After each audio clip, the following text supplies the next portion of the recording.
Mic check, mic check. Oh. Alright, so today I thought it might be nice to talk about some common Rocket League lingo and terms, both in general and how I use them. You'll find that it doesn't differ a heck of a lot from how other people use them.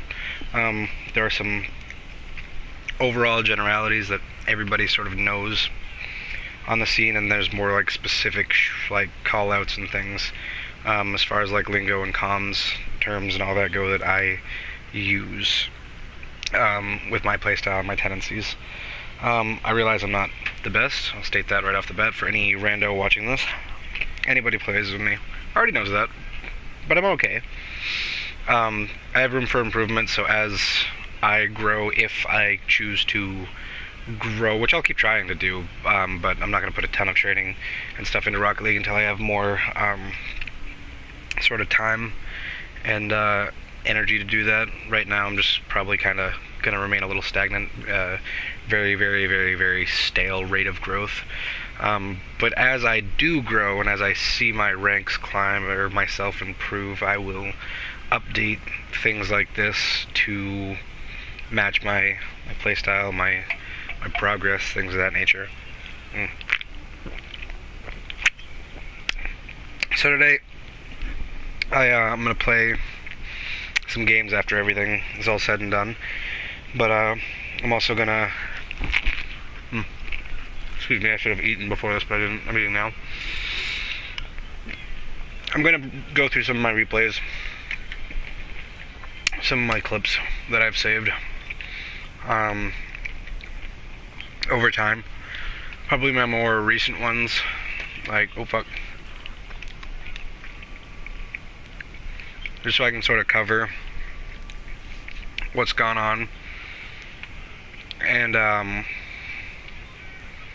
in the clips and like my thought process, my call-outs.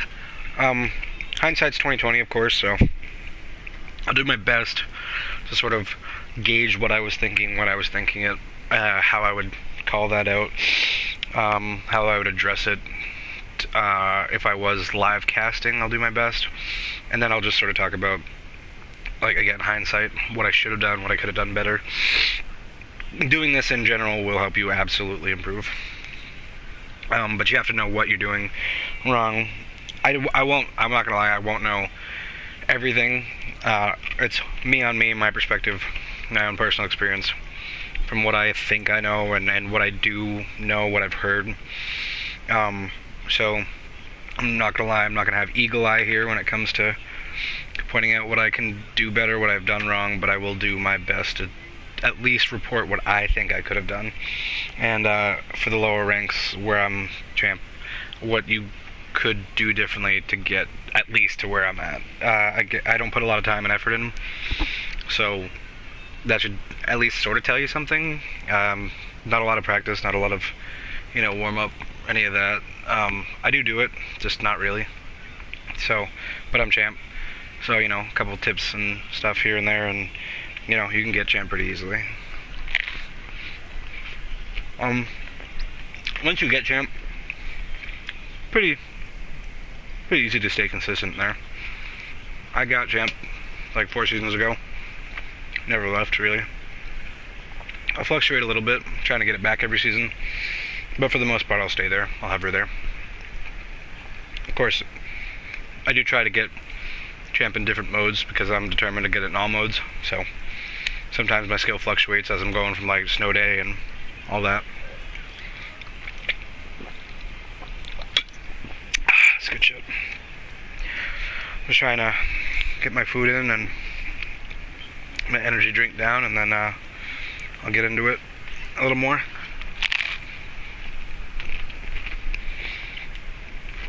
So why don't we go ahead and watch a game. We'll do 2v2s, that's what I mostly focus on. We'll watch one where I win, one where I lose.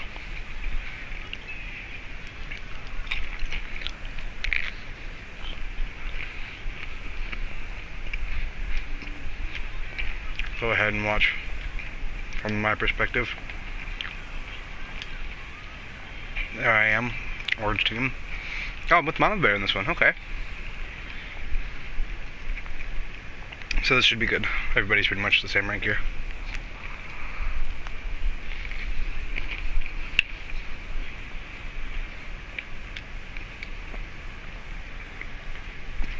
Let's go back to the start. And before I get into it, I will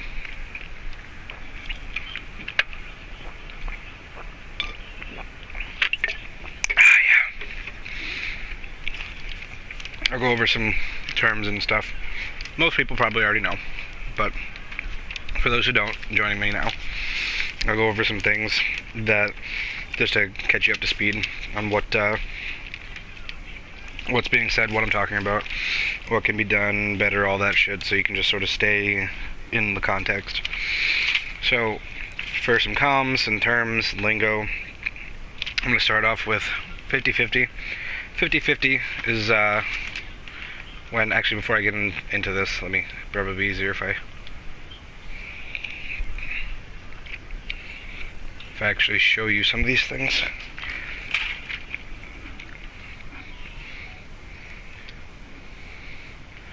I'll make it pretty easy. I'll do that. Excuse me, exhibition, 1v1,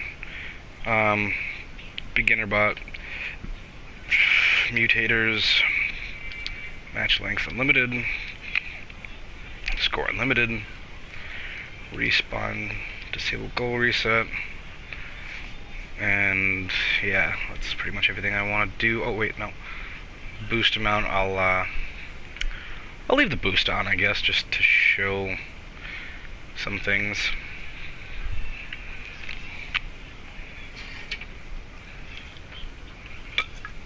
I'm not scared of a all-star bot or any of the high-level bots or anything like that. I can do 4v1 these bots and stuff. I just think it's easier to have a bot at this difficulty to try and show what I'm talking about.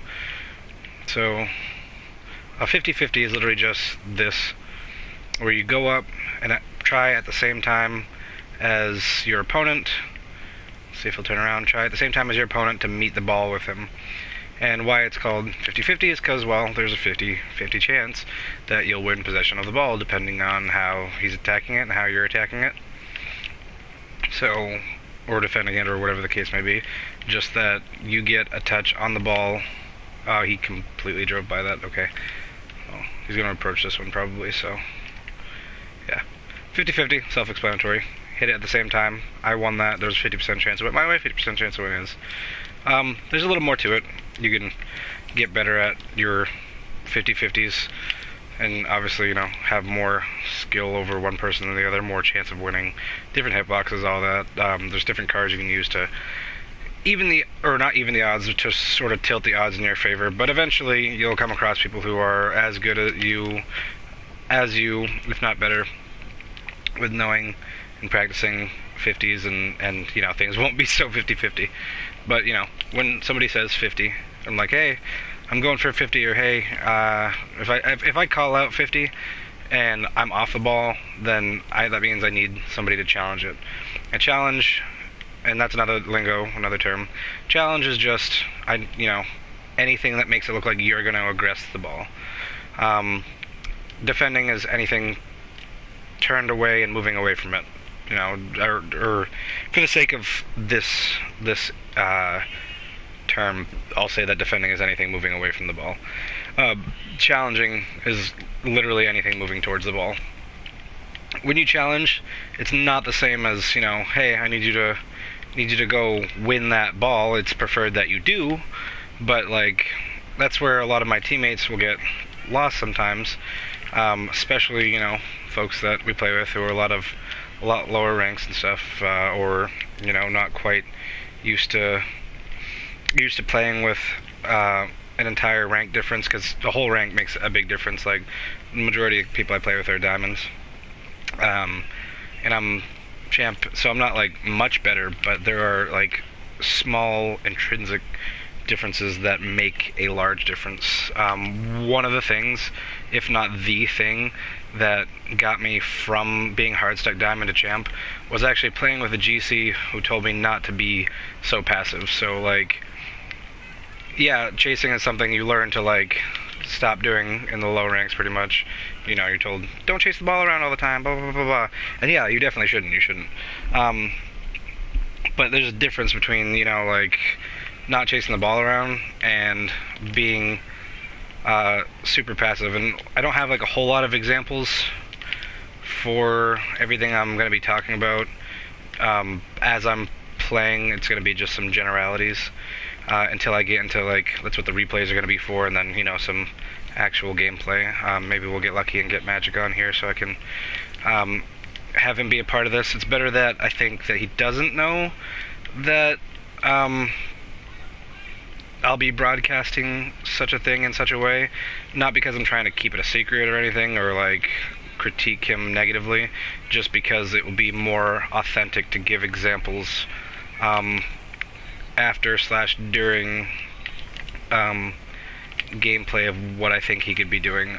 I think for a game, I'll have him, if I do get a teammate to join me, I'll have them muted so they can't, or I'll mute myself, as in, like, I'll invite an account to a party and then just not have him in it, so that way he can't hear me commentate. So that way I'm not, like, you know, he doesn't get down hard on himself. I would never, like, try and, like, be angry at a friend or anything like that for something they're doing wrong. And I just kind of want to make sure that, like, you know, I am giving the most and getting the most honest and genuine, you know, reaction and commentary. I don't have to, like, apologize for pointing out something they're doing wrong or hurt anybody's feelings or anything like that. You know, we all make mistakes, and if we didn't, then, you know, we'd be SSLs by now, pretty much. And even SSLs make mistakes. So, you know, I think it's better that when we start, if I start with a teammate, I'm going to have that sort of take on it, where I don't let him know initially that I'm doing it, and then I'll send this to the group chat afterwards. Anyway, without further ado, I'm gonna cover the rest of the comms lingo so I can really get into the shit. So my bad for being so ADHD. I haven't had my caffeine this morning. Alright, so 50-50 I covered. Challenge, again, anything that just, as you're attacking the ball, if I call out challenge while I'm off the ball, you know, obviously, clearly, you know, not near it, and you're, like, closer. If I call out challenge, that more than likely means I want you to challenge. You know, if I specify something that's me, I'll make sure it's known that I'm talking about me. I have trouble communicating and focusing during games, so I have a lot to work on there. But when I do communicate, it's pretty short, concise. You really have to sort of pay attention and listen out to what I'm saying. I'll repeat it a million times, too, because it's just habit, because I know that, like, I have bad comms, A, and B, I have sort of bad equipment and connection at times, so, you know, I just repeat things a lot. It doesn't mean that I'm trying to spam you or you're doing a bad job. It just means that, you know, I'm trying to get the comms across and make sure they get across. So, challenging, I went over 50-50s. Pushing just pretty much the same as challenge. It doesn't necessarily mean I need you to, that we need to challenge the ball, or I'm going to challenge the ball, or anything like that. Pushing is literally just move in the general direction of the ball up the field, and around the pitch. And the pitch is literally just the field. It's the, you know, the field.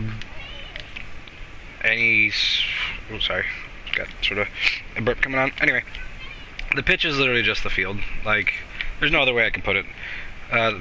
It's not any specific part of it or anything like that. It doesn't mean, like, you know, you're involved in the play necessarily or anything like that. It's literally just the stadium, the entire stadium, the field. Like, if somebody says pitch, that's just what they mean. If, oh, they're moving well around the pitch, they're moving fast around the pitch, that just means that, you know, they're moving, you know, efficiently around the field. They're moving in one way or the other. It's not directional, it's just literally the entire field is the pitch. So, that being said, if you're pushing, that is directional in the sense that whichever way the ball is going, you want... Actually, hold on, I'll correct myself there, because there are different, more specific terms you can use to really clarify things with teammates, and when it comes to comms, you want clarity. So, pushing, I'll say, is the pitch, given the way the pitch is set up, your goal is, just imagine it as being, you know, as like you're not moving, and you're looking at the stadium from up above, and, you know, you see that this side is orange, and that side is green, and those two things, they never move, despite you moving. So when you're pushing, you want to go from, you know, your side of the field in the direction of the opponent's side of the field. And that's what pushing is.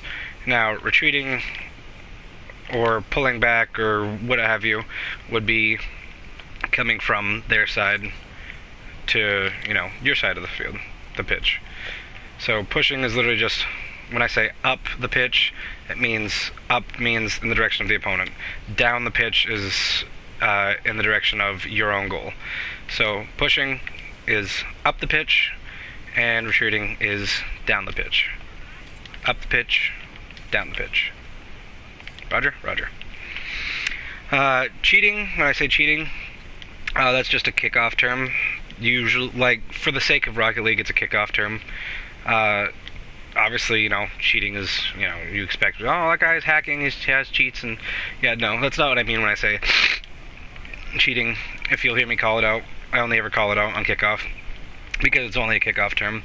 And cheating is just when you let, if I call out cheating, that means I'm the one who's cheating. If I put the ing on it, that means I'm the one who's doing it. And what that is just if somebody else is kicking off, say I'm here in the middle, and somebody else is over there off to the left, then they would challenge the ball and kickoff, go for the kickoff, and I would be pushing up behind them. Now, most of the people we play with, and most people in, you know, Diamond, Champ, lower than that even, don't like to do that, but it is pretty much essential in 2s, even in 3s. It's really just, it's the meta, and I'll say that 90% of successful kickoffs or kickoff goals are from the team who is cheating up. And, you know, that's for a lot of reasons. You really got to get used to it. The people who don't like it aren't used to it, and or like they've been punished before, and then, you know, just because you're punished one time, they're like, oh, it's not worth it, it's always a loss, it's always this, it's, you know, it's always a bad idea, you know, I don't have boost. So, like, the thing about that is, though, right, is it's a high risk, high reward. You will get punished for it, absolutely. Every once in a while, sure, you'll get punished for it, but more often than not, why it's high risk, high reward, is because there'll be more reward than punishment. Now, granted, most people will be doing it against you also, but the reason for it is, it being high risk, high reward, is if you don't go for it, there is a high probability that they're going to notice that your team isn't used to it. Either isn't used to it or doesn't like to go for it, and if you don't like to go for it, that means you're probably not used to it or don't like doing it because you're not familiar with it, and i.e. not good at it. And the people who do usually go for that stuff, like me, like, you know, people my rank, how you're trying to climb up, will realize that, you know, there are ways in kickoffs. Kickoff strats are more important than you think. They're actually a big part of, like, you know, I'd say like 50% of goals and victories. It can be even higher than that, it can be lower than that too, but I'll call it 50% of, like, you know, goals over a 5 game span that make the winning difference is, you know, a kickoff goal or a couple of kickoff goals. Kickoff strats are a lot more important than you think. Like, very important. And, you know, getting pressure immediately on your opponent can really defeat them not only like literally, but in their mentality. If they're always just being dispossessed right from the get, they're always getting gold on right from kickoff. They're always, in a retreating position, always lacking boost, always lacking possession right from the get-go. That's going to be a stressful game. And that's what you want to do. You want to put your opponent under pressure, under stress. So that way you can make it easier on yourself to, score, get wins, obviously. So the point of cheating and why you really have to get used to it is it'll make you not only better as a player, but it'll make you more aware of just why it's done, and why it became the meta and probably is going to stay that way. Once you get used to moving your car in a way that you can really control your initial touch right off the bat and how your hitbox in your car works, you're going to realize that you can control your car in a way while you're reading your opponent and how their car is moving that really just flattens it, deadens the ball in the middle, or you can sort of purposely fake or lose the kickoff to a certain direction and your teammate can be ready. And once you're really used to that and how it works, and that just by being able to tell how an opponent's moving that you're going to win that kickoff, or you're going to be able to control it in a certain direction, I'd say a good 80% of the time, once you get used to it, you'll be able to do that, control it in a certain direction, lose it a certain way, win it a certain way, deaden the ball in the middle a certain way, because most people don't care about, at least in these ranks anyways, champ and lower, they don't care about how they're positioned, they don't care, or rather, they don't care about anything kickoff related, really. They just kind of go for the ball, smack it, and hope for the best.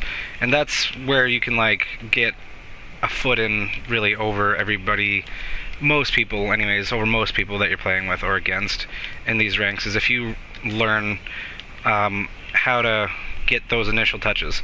Those aren't only helpful on kickoffs. These initial touches and kickoff strats that you'll learn will help you immensely with general 50-50s, which are an easy 80% of, in game. Somebody's pretty much always on the ball, and if you're to have any hope of, winning and not getting completely destroyed, somebody on your team is pretty much always on the ball.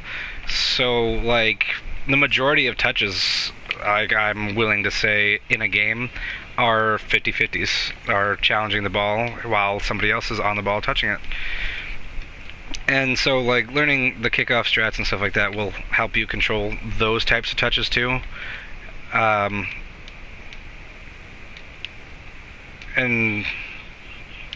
so cheating helps you in that you have a play to make as a player, at least in twos and definitely obviously in ones. You always have a play to make either on or off the ball in twos and ones, and really realistically, if you're to be good or continue to get better in threes as well, you'll always have a play that you should be making given your position on or off the ball. And when you're in twos and in threes, if you're the second person not immediately on the ball, you should absolutely always be cheating on kickoff. That doesn't mean, and why a lot of people don't like doing it is because they think that means, oh, I charge the ball, I get right up my teammate's ass, No, you got to have good positioning. You have to be able to still read the play, and that's another terminology, is reading the play, reading the ball, reading the pitch, reading your opponent, reading a bounce. Reading literally just means that you look at something, and by looking at it, given the way something is occurring, like this guy, I'm reading this guy, if he were a better player, he would turn into that ball and smack it into the wall like that. I'm reading that he's going to hit it up the wall now, and that's going to come this way, so I'm going to shadow, I'm going to wait for his touch, I'm reading that he's behind me, I'm reading that it's going out. I'm reading that it's coming this way, so I'm going to touch it and it's going to continue going that way. I'm reading it into the corner, up the wall, I'll read that down that way, and now I'm going to land because I know it's going to bounce that way. My car's already going the direction I think it's going to bounce because I read that it was going to bounce that way. And that could have been a goal for me. I chose not to score there just so I could continue sort of making my point. But, reading is literally just anything. It doesn't have to do with just the ball. Normally, when people talk about reading or reading the play, it has, 50% to do with the ball, and then the other 50% is what your opponent's going to do with it. So, yeah, your focus should be on the ball, but you really have to pay attention and get used to multitasking, focusing on, you know, and you say, oh, I'm not good at that. I don't typically like to play that way. Well, I got news for you. I love you guys, and, you know, especially the ones I play with, but that you're not going to rank up. You're not going to get better if you don't get used to it. You absolutely have to get used to it. If you're going to get any better, if you're going to improve, like, you could be Zen level mechanics. If you don't know who that is, it's the RLCS Pro. Like, he's the top echelon. You could have his level mechanics on the ball, and if you're not able to read your teammate, you're probably going to be stuck where I am in Champ. Maybe. Like, maybe I'll give you a little more credit and say you'll be in Grand Champ, but definitely not SSL. If you can't read your opponent, if you can't read bounces, if you can't read anything besides what you yourself are doing on the ball, then you're most likely going to be like hard stuck, failing, like really skill capped. Like, you have to be able to read your teammates, read bounces, read the ball, read your opponents, all in fluid speed, acceleration, and deceleration. And that's what really makes a player when it comes to like getting higher in the ranks. It's one of the bigger things, is being able to read the game. Read the game is really, honestly, just actually everything. It's not like the bigger thing, it really is everything, because in order to be good at positioning, your game sense, which is another term, game sense is pretty much just that, what you know you should be doing, what's going to happen, you know, the way the game works, and how you should be playing it to efficiency. Your game sense really has to be good, and it's not. It can be a skill thing, but it's not solely a skill thing. It can be built upon. You can build your game sense. It's not just, oh, I got the talent for it or I don't. You work for it. Work at it. Be willing to accept criticism. Be willing to practice. Be willing to at least do something better to keep improving, or stay stuck where you are. And if you're satisfied with that, good. But, you know, if you're constantly pissed off at people for doing things you're not used to, or doing things you don't like, or, you know, things that you don't see often, you know, that's 100% a you problem, even when you think it's not. There are things that, you know, I see a lot of you guys on our friends list especially struggle with, and you just don't want to hear it coming from somebody who sounds frustrated because they're on your team and you're getting gold on or you're losing. And, you know, that's fine. I get that. I'm super competitive. I get pissed off at this game wicked easy. But I would never try and critique any of y'all for the sake of pissing you off, or, you know, really finger pointing and blaming, without also, you know, pointing out my own issues.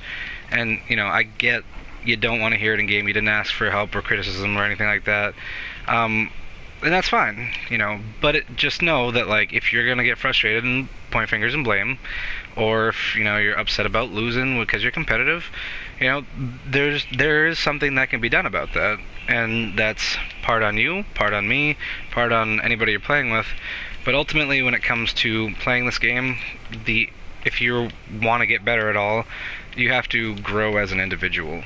And, you know, really cheating on kickoffs and accepting what the metas are and what works and what doesn't and what your teammates want to do is a huge part of that. Like, it is possible to solo queue and rank up, but it's so much harder than playing with people that you're used to.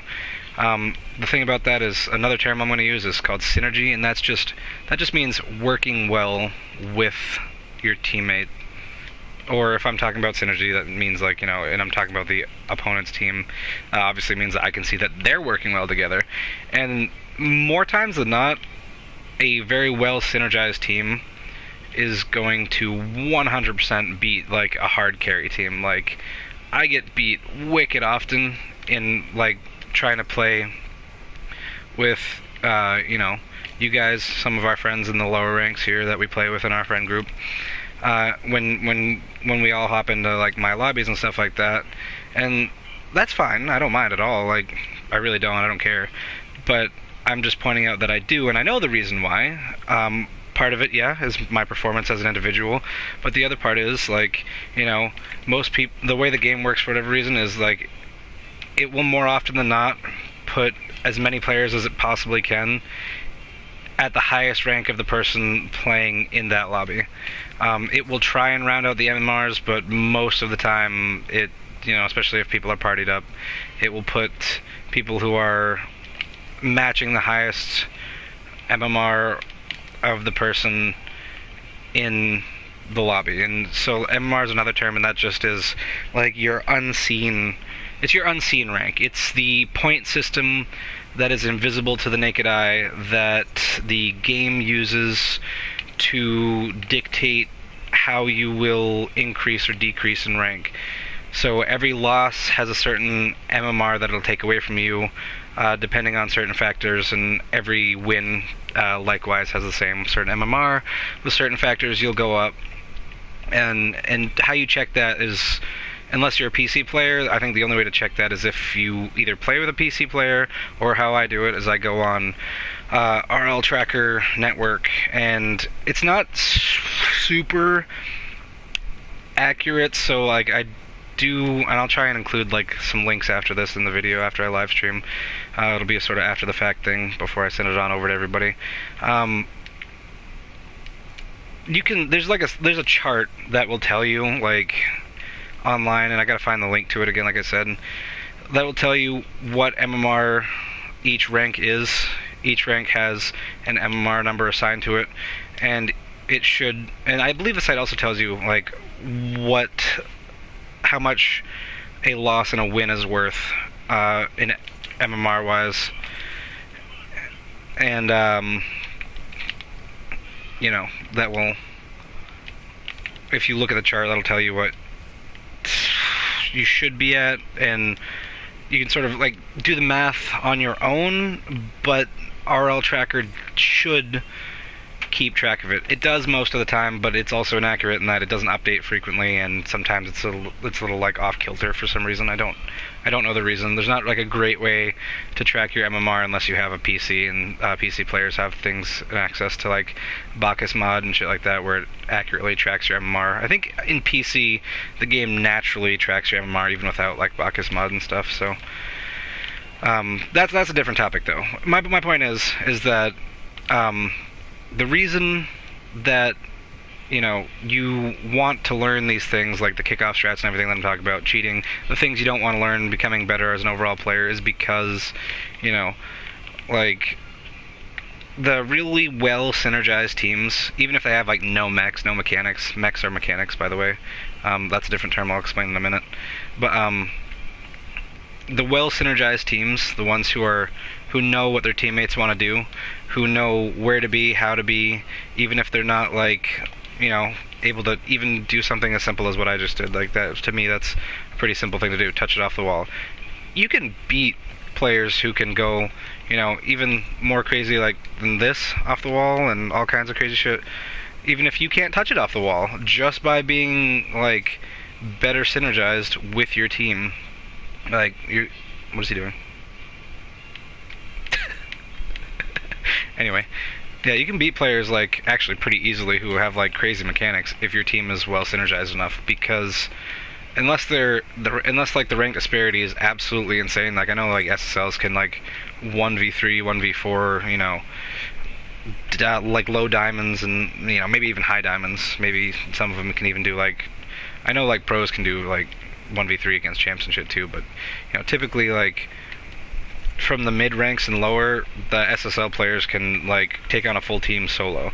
But if you're in my shoes, and this is basically what the video's for, if you're in like low GC, low champ, high champ, anywhere beneath high GC or SSL, hard carries mean almost nothing. Like they mean pretty much nothing. If I'm facing an entire lobby of champs with you guys, with my friends, and we're all playing together, it's more likely than not that we're not well synergized, because you as a player aren't as equipped in certain things as I am, so I'm more than likely going to be the hard carry most of the time if you're stuck in your ways and what you're used to and stuff. If you're dead set on playing the way that you're used to playing, and playing comfortably and not playing outside the box, or willing to take criticism, or even like a lead, or even like something as simple as communicating, you know, like if you're just not willing to do any of that, then I'm more than likely gonna be the majority of you guys' hard carry most of the time. And again, that's fine, I don't mind. It's just that, you know, for certain people in our friend group, they get pretty mad when we're losing. They like to point fingers and like to say, oh, you know, I don't have this problem with so-and-so and this and that, and, you know, I'm gonna be, you know, frankly honest, because I love you guys and all, but, you know, it's not anybody else's fault, like, not really anyways. And even being your hard carry, if I am, I'll even say that, you know, I have plenty of improvement to do. I make extremes amount of mistakes, like really bad ones to really small ones, but I make mistakes every single game, I promise you. Like every single game, and most of the time I can realize what that is, and sometimes it'll take me in hindsight to realize what it is, and some things are even invisible to me because I'm just not quite there yet. But the thing is you gotta just accept that if you want to be better as a player, you can at least be willing, you know, to accept that you gotta just kind of roll with things, you gotta play uncomfortably, you gotta just do what's good for your team versus what's good for you. That's what synergy is all about, being a good team, and, you know, ranking up is really the best way to do it, is if you have a team that you synergize well with. And so that being said, I know I mentioned the term mechs, and mechs, mechanics, are really anything that you're capable of doing in the game. Driving, technically, is a mechanic, you know. Most of us don't even have that down packed right. You know, power sliding is a mechanic, reversing is a mechanic, jumping is a mechanic, flipping is a mechanic. It's anything that you can do with your car that's a mechanic. So mechs, mechanics, when we say that somebody's mechs are good, the mechanics are good, you know, somebody's mechanics can be good, but their synergy can be bad. It's a completely different item on the skill set. You know, having good synergy is different from having good mechanics. Really the only way to have good synergy too is, like, you just have to have, and again, like what I mentioned earlier, you really just have to have good game sense, and that's something you can build upon. You get used to how the game works, what cars are capable of doing, what the ball is capable of doing, you know, and then you sort of like build on more complex things from there, like get used to like how the ball bounces, when, where, what, how you should be positioned is a huge game sense thing. Maybe the biggest game sense thing, honestly. And then, you know, like, you get used to sort of how quickly cars are capable of moving given their position, and, you know, like, if they're backward, forward, far away, if you see your opponent close to it, and, you know, you can beat them to the ball, you know. That's that sort of thing. Like, game sense is something you can build upon really only by getting used to the pace and physics of the game. And that's something that's really difficult to do consistently and at a higher level. It takes a lot. It takes a lot of practice, a lot of games under your belt, usually for the average Joe. And that's really all that is. And mechanics, again, there are certain names, certain mechanics, like once you get past like the basic stuff, like, oh, driving, flipping, you know, jumping, that people will call out, and, you know, I'll get into that at some point. But that's all I mean by mechanics, is anything you can actually do with your car. Like, you know, like I said, driving, sliding, jumping, flipping, all that. That's all mechanics. They're basic ones. Shooting is a mechanic, also. Shooting is a mechanic that most people don't give enough credit to. They go for the fancier things, and it's really a huge mechanic. Dribbling is another mechanic, and, like, these mechanics, the important ones, I'll cover. The ones that you really, really need to know, like dribbling and shooting, you know, are ones that I'll cover. But I'm just going to keep going down my little list here, and I'll continue on with my, like, lingo and stuff like that. But that's all mechanics are. So I've covered 50-50s, I've covered pushing, I've covered cheating. Again, cheating is the only person who's the second person off the ball, not the third man.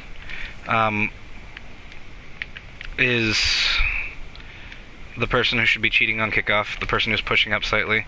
You want to position yourself well enough to be able to move in any given direction while you're cheating up. I didn't cover that enough, I just sort of covered the term. But when you're cheating, you're just pushing towards the kickoff.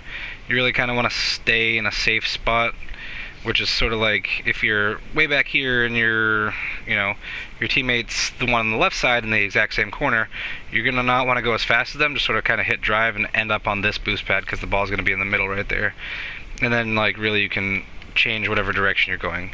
As a game develops, you can make determinations, and as you get better, if you're able to cheat up closer, again, the closer you are, the higher the risk, higher reward. The further you are, there's also a high risk, but not as high.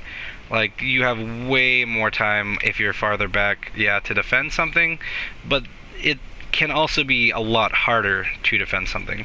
And what I mean by that is if somebody's good enough, and eventually as you start going up the higher ranks, again, in my lobbies and stuff, you'll just have to kind of get used to cheating up and stuff, because if you don't, somebody will recognize and have the game sense, and also usually mechanics, to realize that you've decided to stay back, go for boost, or go for net, and while you're out here gallivanting, and they've won the position, like, let me just put it in perspective. Most people who go for boost when I'm on kickoff, let's say that you're here, right? And by the time you're here, kickoff is already occurring. And let's say that the person who won the kickoff flattens it, deadens it in the middle right here, and then your teammate and that guy are kind of out of position, already kind of turning away from the ball, or, you know, not able to sort of get back from that awkward angle that they bounced off the ball at. And then, you know, their teammate is already pushed up right here, right? So, ball's deadened, he's got a clear path, you're over here on this boost pad right here, headed completely in that direction. Your car's completely facing away from it. This guy's already picked up a couple pads, probably started like, you know, he's got like 24. Let me show you what you can do with 24 at my level, which is really not impressive, honestly. But at my level, this guy's got this, and if he just keeps the ball in front of him, he doesn't have to flip, he doesn't have to hit it up, he doesn't have to curve it, he doesn't have to hook it. He can just sort of like tap it this way, it's going to be going in that corner. And by the time you're already on that boost pad with your ass facing that way, or your ass facing the ball and your nose facing the boost, and this guy is already right here, and that's how fast you can get fucking, like, into the corner. And that's pretty slow, honestly. Like, but he's gonna beat you every single time. The guy who's positioned for the cheat is going to absolutely win that goal if you're off here getting boost every single kickoff. You will lose that almost 100% of the time. You will get gold on almost 100% of the time. If you are like dead set on being, you know, that readable, that you're going off and getting boost every kickoff instead of cheating up, it's just gonna punish you. It's gonna punish you. There's no getting around it. It might not in your ranks, and it might not always punish you even in the higher ranks. You know, once you get like good enough at recoveries and stuff like that, and you know, if the person shooting isn't like 100% accurate and all that shit, it might not. But you know, if they're consistent enough and they got a straight shot on goal, there's a number of things they can do to make sure you don't get that ball before it goes in, and it's really not hard to do at all. Like, I do it to Magic all the time simply to prove a point. Is like, he'll he does it mostly in ones. He'll do it a lot in game 2, like if we're on team, but mostly in ones. So he'll sit back here, and I've instilled the PTSD in him where, like, if I see you sitting back, I'm gonna pop that ball on top of my head, and I'll cover pop in a minute. It's a term also, but I'll pop that ball on top of my head, and I'll drive at him. And then when he's ready to challenge me, and I can see him, because when I take ball cam off, the ball's on your head right here and you're dribbling it, you can usually see what's in front of you. At least, even if you can slightly move your camera too, just to see, like, quick camera check. You don't got to do it, like, hold it that way. It's kind of impossible to drive like that.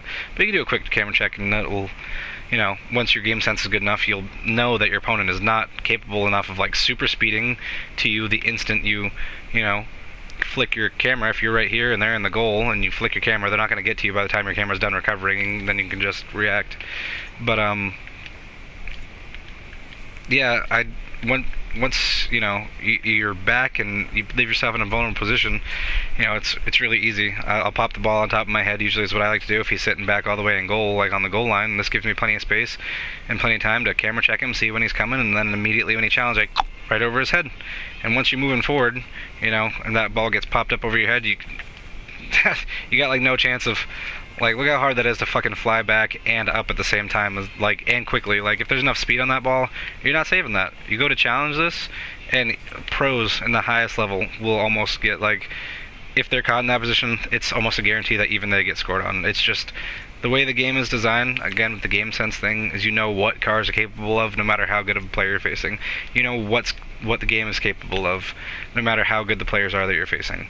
And once you get a good hang of that, that will immensely improve you, even if you're not mechanical or good, like, in that sense. Immensely improve you if you know what the game itself is capable of doing and, you know, how it's designed.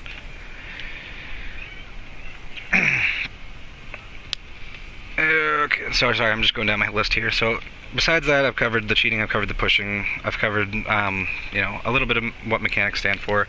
One mechanic that I just talked about was popping. Popping is literally just like, you know, you get the ball to lift off the ground. It doesn't have to be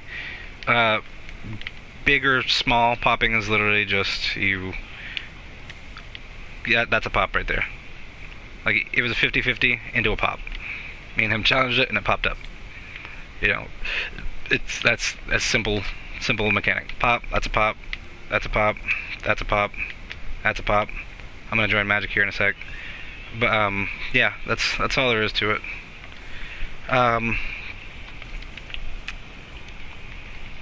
So hang on, let me actually just join him real quick and I'll continue my little rant here.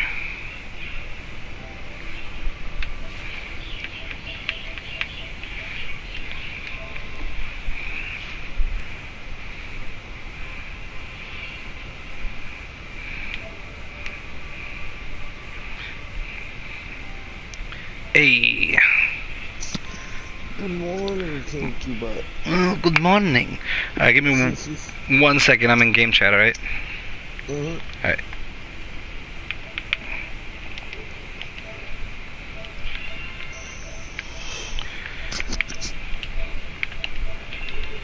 Anywho, hope y'all can still hear me. I believe you can. I think y'all can still hear me.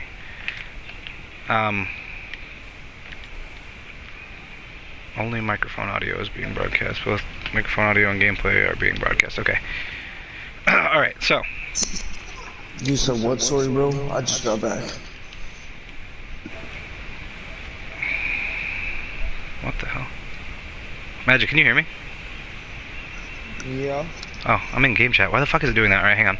That means this guy can't hear me then if it's screwing up like that. I'm gonna have to leave the party for a second. Alright, bro.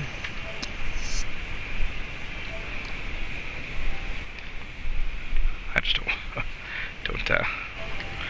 want him to hear right now. Anyway, so as I was saying, I just covered like pop. That's mechanic. When I'm talking about the pitch or the field, usually when somebody says, again, up the pitch is moving towards the opponent, down the pitch moving towards yours. If somebody's calling out something like directionally, if I'm like, oh, I'm gonna go for back left boost, they just mean no matter how you're positioned on the field. Like, usually what you should know in general is even if I'm on the opponent's side right now, that's my side of the field over there. If I say I'm going for back left boost and I go all the way over here, that is back left boost. Even though I was all the way on his side of the field and the back left of my car was that boost over there, that's not back left boost. Back left boost is that one. That's top right boost. And the reason for that is when people make callouts is it's directionally dependent on how your goal is positioned. The field itself doesn't move, and that's the point of, you know, callouts and game sense and all that. Is, you know, the position of the field doesn't move relative to your car. Your car moves relative to the position of the field. So that, no matter where you are on the field, is always going to be back left boost because it's relative to where your goal is positioned. This is your goal. This is the entire field in front of you, and therefore, you know, if you're taking that into account, and this is the center, or mid. Everybody really calls it mid. When you say centering, that usually means that you're just kind of shooting the ball out into the middle of the field in some direction that is, preferably like along the midline here. That's really what centering is. Perfect centering would, be putting it here, but nobody really means that when they say centering. They just mean, putting it out to the middle-ish of the field, vertically. The vertical middle line of the field is where people are putting it when they say mid, for the most part. If they're on the ball and you're over here on the ball and you're positioned over in the middle over there for a pass, like right in front of the opponent's net, and I hit it that way, I mean, I'm like mid, shooting mid, passing mid, I just mean like I'm putting it on the vertical center line relative to the field. I don't mean necessarily exactly the middle of the field. So this being mid, the true mid, the dead center where the ball starts, that's always going to be back left boost near your goal. That's always going to be back right boost near your goal. That's always going to be mid right boost, top right, or opponents. Sometimes I'll be stupid and I'll call it, opponents back left, because it's technically their back left. I shouldn't do that. That puts a lot more work on the brain. I have a bad habit of that. I gotta communicate better. But I should call it, top right boost, or grab their, right boost, or whatever. I really should say just top right. And I should say, top left, and then there's, obviously mid left, back right, all that. And that's positionally how you should call things out. That's really how people call things out in general. So Chal, or challenge, again, I went over that. That's just, I just need somebody to, or pressure is another one. I need somebody to go in the general direction of the ball or the opponent's net. It really doesn't have to be a play on the ball. Making a play on the ball is, usually what it is, but, challenging or pressuring is anything you can do to put pressure on your opponent. You can disrupt them, you can just be in their face. It's enough to throw your opponent off guard or make them make a quick, decision that will usually cause a mistake because they don't have enough time on the ball to do what they want to do, just to be up in their face or to drive at it. I could drive at this ball and my opponent could be like in the net, I could do nothing to it but drive straight at it. And like that's actually, when you get high enough, what seems like the simplest, stupidest thing, easy to defend thing with players in the high rank, because you're so good with reading that type of thing and being mechanical and stuff like that, is you can really fake players out and score just by driving straight and doing nothing fancy. Like, if they're in a position where they have to make a panic touch, or a little bastard, or they have to, defend you, or, get the ball clear of danger, or whatever the case, and you're just driving towards them in their face, or putting pressure on in some way, going for the demo, going for a bump, going for a touch, going for a 50, going for a shot. As long as you are challenging or putting pressure on in some way, you force them. Do you mind? You force them to do something they don't want to do. Like, I could do this and stop right here, and if this wasn't a bot where he was programmed to drive straight no matter what, then, somebody more than likely would just be like, and, flop by it. And that happens for me a lot. I love the mind game. I love faking, because it's just such an easy shot to take. There's almost no chance in messing up this shot if I, and then continue to drive. The fucking bot's annoying the shit out of me right now. But you could literally pick up wicked easy shots, just by doing simple things. And, that can play against you sometimes, is like when you're so good at reading the game, and being in the high ranks, is sometimes you're bad at reading the game, and people expect you to make every touch. They expect you to be able to make every shot, to carry the ball in every direction, hit it where you want, defend when you want, jump when you want. And that can really, actually, is sort of a double entendre thing, where being that good at it can play against you. Something as simple as a fake, you can get outplayed because somebody expects you to be good enough to slam that top bins. I could, where that ball's popped like that, that's a term, sorry, I could cover in a second. Where it's up like that, I could shoot it into the top right corner when it's jumping with so much power that almost anybody would be able to not defend that if they weren't moving. And so a lot of the time, somebody to go to defend that will have to be moving in that direction, and then they're already, look, you can't do anything. You can't stop flying midair like that. And when they're like that, I can, instead of shooting it, because you have to get moving that fast if I am going to shoot it that way, you have no choice, really. I can just, nope, I'm not going to do that. Carry it right underneath you. Drive it in. You know? So, challenging isn't always about making a play on the ball. Sometimes it's more important to put pressure on your opponent, to force them to give the ball away to your teammate. Playing selflessly, and that thing earlier I talked about, that synergy is really what wins you games. Like, game sense, synergy with your teammates, that sort of thing, selfless play. You can play selfishly when it requires. I'm kind of a selfish player, I gotta work on that. But playing selflessly will really win you a lot of games. Building synergy, building trust with your teammates, you know, being able to, you know, go for that challenge, and even though you're not going to hit the ball, maybe you won't even hit them, just being able to force them to throw it away to your teammate is exactly what you need to do. It can be, you know, exactly what you need to do. And most of the time where I like to be the attacker, I'll call out, hey, challenge, attack, go. You know, when I say go, that just means, you know, I need you to get the ball, I need you to go after it, or I need you to rotate out. If I'm saying go, that's a thing I need you to do. Rotate, again, is something I'll cover in like gameplay and stuff like that. It's really something that you can only see with a teammate, which I don't have right now, but it's a positional reference. You know, if I'm coming in for the ball like this, my teammate should be somewhere like where he is right now, ready for the approach if I don't hit it, or if somebody hits it backwards. You know, ready for the follow-up. Rotating is just, you know, literally, if you look at the field from a top perspective, from the top of the map and down on the field, you'll see that, you know, most of the time people are, you know, coming either towards the ball or going away from the ball, and that's all rotating is. They're rotating in a position where they can be beneficial to make a play on or off the ball. And on the ball play, obviously, is, you know, creating a 50 or a shot or, you know, a block. And an off the ball play would just be, you know, something where, you know, you're challenging or going for a demo. And look at that. I went for the demo, my teammate just shot that in if I had a teammate, because it rolled in. That's an off the ball play. It's just as important as an on the ball play, if not more important at times. You know, you don't always have to be the one touching it. You don't always have to hit it just for the sake of hitting it.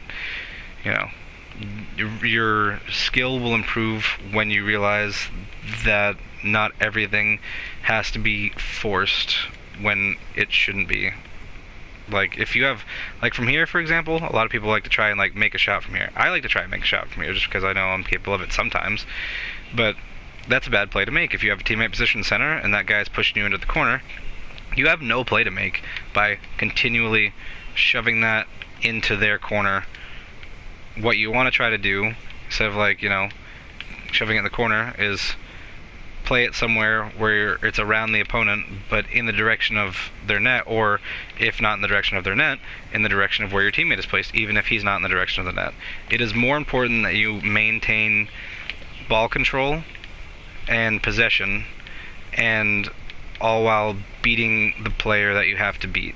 Like, really your focus in these ranks is to beat the man that is your goal, to beat the one that you have positioned by getting the ball around him, and then, you know, allowing your opponent to, your teammate rather, to do their job and pick up where you left off on the ball. And that might require a lot of patience, a lot of time, a lot of, oh, I can't make the shot on net right now, but the only way to get it around this guy is if I fake him one way and then cut the other and it's off the wall right there. Oh, his teammate's ready, I'm not going to be able to get it past him, I'm going to shoot it off to the corner there. And, you know, you might have to, you know, play the patient game. Eventually, if you're good enough at beating the one you should beat, playing it around them, keeping possession and pressure, you can do things like starving, like take their pads, deprive them of boost, and then no matter how good a player you are, if the other person has matched you in skill or in game sense or in speed or whatever, they're never going to be able to make a play the same way you will with boost. If they are completely starved to boost, they can't save, like, that was a poor example, but they will not be able to save things. Like, that guy, he's a bot, so he's just going to drive around. But that's my point, though, right? Is if he had boost and he was a better player, instead of just driving around, like the way the bot is designed actually is a good simulation of what I'm talking about. Is if you deprive an opponent of boost, look at how much slower he is. Ooh, I fucked that up. But even though I fucked that up, look, I'm still here. I got that around him. I'm still here. I got that before he got back. Like, that's, you know, a poor simulation, but a somewhat accurate representation of how it is, as long as you're doing your job. It doesn't always have to be an on-net shot. It doesn't always have to be a ball touch. It doesn't always have to be these things. It just has to be strategic, smart playing. You know, things, all these things equal up. I get a lot of my friends, especially, like, oh, how are you, champ? Mama Bear's better than you. This, that, and the other thing. Like, blah, blah, blah, blah, blah, blah, blah. Yeah, maybe. Maybe she is. But also maybe she isn't. I think that I do some things differently than she does. I think that she does things differently than I do. I think that between the grinding and the differences of things between us, even though there are a good amount of similarities, that, you know, I typically maintain a higher rank than she does consistently. She definitely gets champ every season, and so do I, but like when we play together, I'll notice that, like, you know, oh, I left off at this rank, she left off at that rank, and again, that could just be grind, that could be differences in skill, this, that, and the other thing. But you gotta realize, when you're, you know, in the higher levels, like from here on higher, champ and higher, that, you know, she's not better than me per se, I'm not better than her per se, for example. We just sometimes do different things, and sometimes we grind a little harder than the other one, and that's that. And really, I'm not at all like worse than her. That shit pisses me off when like the majority of our group says that I am, because like she has like good mechs, good speed, good read. Yeah, she does, for sure, but that doesn't make me any less, because I make smart decisions, and that's what wins me games. And I don't really care that, like, oh, it's not as flashy, you're not quote-unquote as good. It wins me a lot of games. It wins me the majority of my games. Like, almost none of my shots, plays, things that are ever really flashy. They're usually just, you know, I air roll because, you know, like the spinny thing seems flashy to some people. It's really not. Air rolling is just air rolling. It's a button that you hold or press, and it spins your car around in circles. And for me, it's just easier for me to, like, maintain directional change. There's really not a purpose to air rolling, like, spinning around all the time. And actually, it's a bad habit for me to air roll as much as I do, because, you know, it can become a robotic, instinctual habit to just, you know, mindlessly hold the button when I could be positioning myself better for a shot or a touch, or, you know, a mechanic that I can, you know, effectively use, instead of just, you know, twirly, twirly, twirl, smack the ball. But I do it because at any given moment I can change direction by air rolling, and that's something I do have to do, for sure. Like, everybody has to if you're good at being in the air, and eventually you'll get higher where you have to defend, like, air shots and shit like that, or you'll have to make a play on the ball, and air rolling is the only way you can really effectively get around it. And that is for sure something you have to do. But it is better, as apparently Jack once said, it's ideal, the ideal perfect player would never have to air roll, or at least air roll very, very minimally, because it's not about, you know, being able to, you know, prepare for what ifs, and that's really all the constant air rolling, that's really what that's for, is preparing for the what ifs, the directional changes you might need to make, the touches you might need to adjust for. If you get a bad lift off, you can just sort of like mindlessly hold air roll, and you don't have to worry about perfecting your, like, lift off or your directional carry or stuff like that. Is if it doing it allows you to adjust for, you know, or to compensate for mistakes, or, you know, not super clean takeoffs, touches, and momentary changes and stuff like that. Doing it helps you to adjust. And the point is if you get an initial, like, if the ideal player would get, you know, perfect touches every time. He would get perfect takeoffs every time. He would get, you know, perfect execution on things like, the mechanics like taking off or touching the ball or shooting the ball, and the perfect player would very minimally ever have to spin around and twirl and whirl to adjust themselves. It's really just sort of like a lazy thing that I in specific, other people probably do, but I in specific do, because I have not worked on enough getting, good liftoff, good perfect touches, good reads on the ball where I can, execute quickly. Like, the more perfect a touch, the more accurately you can read the game. I know a lot of people practice on speed, but speed and accuracy really have to go like hand in hand, because if you are naturally good at being able to tell where a ball like bounces and where it's going to go based on like how heavy a hit is or something like that, then if you're already there for it, instead of having to like twirl and spin around to adjust for where it's going to be, you can just beeline straight to it. You're going to get there quicker than everybody else every single time, no matter how good their air rolling skills are. Like, every single time. If you're 1v1ing somebody and they have the perfect reads, they don't have to pull off any special twirls, mechanics, or anything. And that's what you really want to aim for, is the practice of being able to read very effectively, being able to touch effectively, being able to meet the ball quicker, not by necessarily like zooming around the field or chasing or anything like that, but because you know what's going to happen when and why, what does what, how, and all that. And that's what is important. Now, as far as chasing goes, the term is just literally, when I say chase, usually it means people are chasing the ball. Chasing can also be like chasing a demo. Just following something or somebody around the field is chasing. You have a target and you chase after it. That's chasing. Pretty self-explanatory. Bailing would be like, or retreating. Usually when I say bailing, it's like you're on the ball, or I'll say like, some of these terms are interchangeable, like bailing, faking, retreating. It really is just dependent. Like, I'll have to go over a lot of these things in game, but when I say bailing, it usually means like I failed a touch, or I mistake, or I fucked up, or missing or something like that, and then I'm like, oh, I missed, now I have no play to make, there's nobody around that I can bump, there's no boost I can steal, without putting us in danger of being scored on. I'm bailing off the play. I'm leaving where I am. I'm leaving the players, I'm leaving the ball, I'm leaving whatever play I was in the middle of making, and I'm just going to stop doing it now because there's no longer a play that I can efficiently and safely make in the position that I'm in. So bailing, retreating is just going back, again, away from... Usually it's just going back to your side, honestly, or rotating out is another term for it. And that's really all that is bailing is just sort of leaving the play. Faking, there's intentional like whiffs, and a whiff is just like, when it looks like you're gonna hit the ball and you just don't, whiff, you just kind of fly right by it. It's like a gust of air sound. You whiff it, you scuff the shot, you mess it up. That's scuff the shot. All those are sort of interchangeable, but a fake is usually an intentional whiff. What looks like it's going to be a touch is not a touch, and that is beneficial when you know how to use it.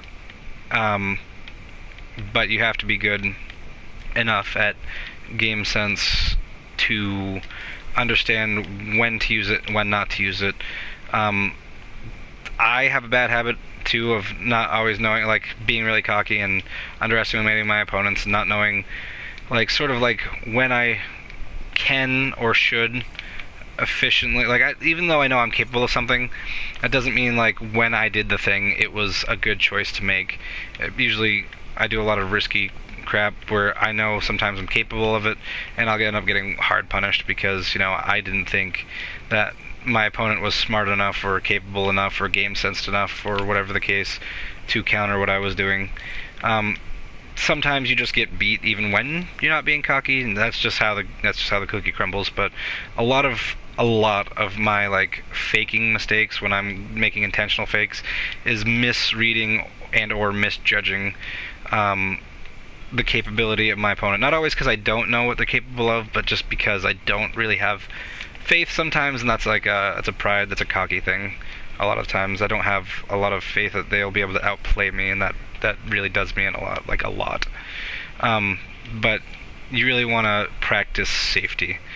Practice not building bad habits and not holding on to bad habits if you have them, which everybody from this rank and lower, and even in the higher ranks, we all have bad habits. Otherwise, we'd be out there making the hundreds of thousands, the millions and whatnot, probably. Even if this game wasn't like, your dream job. I mean, let's face it, dude, that's hundreds of thousands of dollars and shit for being good at a fucking video game. Like, please, you mean tell me you wouldn't take that? As if. But, like, that's my point, though, right? Is like, we all have things we can improve on, and if you say that you don't, then you just, you're lying to yourself. You're lying to yourself and anybody around you, really. Like, nobody's gonna want to play with somebody like that. Like, I know that, again, nobody wants to hear that they're doing a bad job, that they're making mistakes, and I don't, and usually if my friends, teammates don't ask, I try not to correct. Out of, not out of, like, cockiness or pride that I'm better than them, out of, an understanding that, hey, I have a lot of this shit happen all the time with myself. I know how frustrating it is when I know something is my fault and I fuck it up. And even if I don't know that it's my fault and something frustrating happens, just losing in general is frustrating. Like, nobody plays a game because they want to lose, right? So, I get it. And I try not to be, like, judgy and shit, but when it comes down to it, if you're going to be a finger pointer, if you're really wondering what you could do better, if you're really, like, if you really think that there's nothing you can do better or improve on, or nothing that you're doing wrong, then you're wrong. You're absolutely wrong. Anyway, moving on from that little lecture. So, faking I covered, the bailing, all that. So, some other things I'm going to cover, retreating I covered, when I say go, that means just to, rotate out away from where I'm rotating in. So if I'm rotating in here, you should be going out. And that's just a timing thing, something I'm going to have to cover in gameplay. If I'm coming in, you go out. If I'm going out, you come in. That's rotating. And if I say go, that means, it's your turn to go. If you don't already know when to go, and I'm telling you to go, just go. Just trust me. Trust me and go. Because, especially if you're lower ranked than me, I got it. Just trust me, I know what I'm doing. Like, when you need to go, or when I need you to go, I'll tell you, and that's the whole part of building synergy, is even though you might be scared of your positioning, of my positioning, even though, like, you can get something, even though you might be completely capable, what you need to do, you really just have to let go of your pride. As an individual player, it'll make you better, and as a teammate, it'll make you even way better than that. It's about building the synergy and building trust. If I'm calling out a command, I expect you to respect that. If you're calling out a command, I will respect that. Unless, and again, this is where the trust comes in.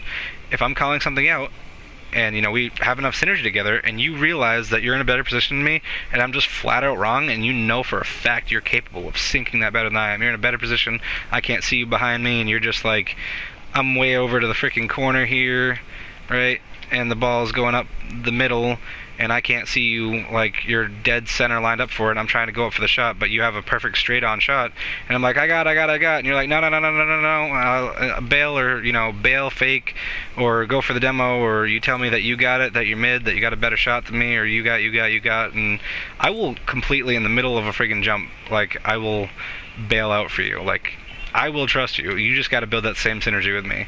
Like, that's the thing. Is if I say I got it, I got it. I am going for it. But, in that same breath, I will tell you that if you are absolutely certain, not just, you can make a touch on the ball and you want to make a touch on the ball, so you're going to make a touch on the ball, even if it's not a fucking efficient one, even if it's, like, really risky and stupid, even if it's, like, hitting it off to the side or away from them or something, the point is to, again, with the game sense thing, read the game. Know when is good to call me off, know when is good to call your own shots, and respect me when I have a call to make. If you're not communicating with me and I'm the one communicating the whole time, I expect you fully to respect my communication at all times.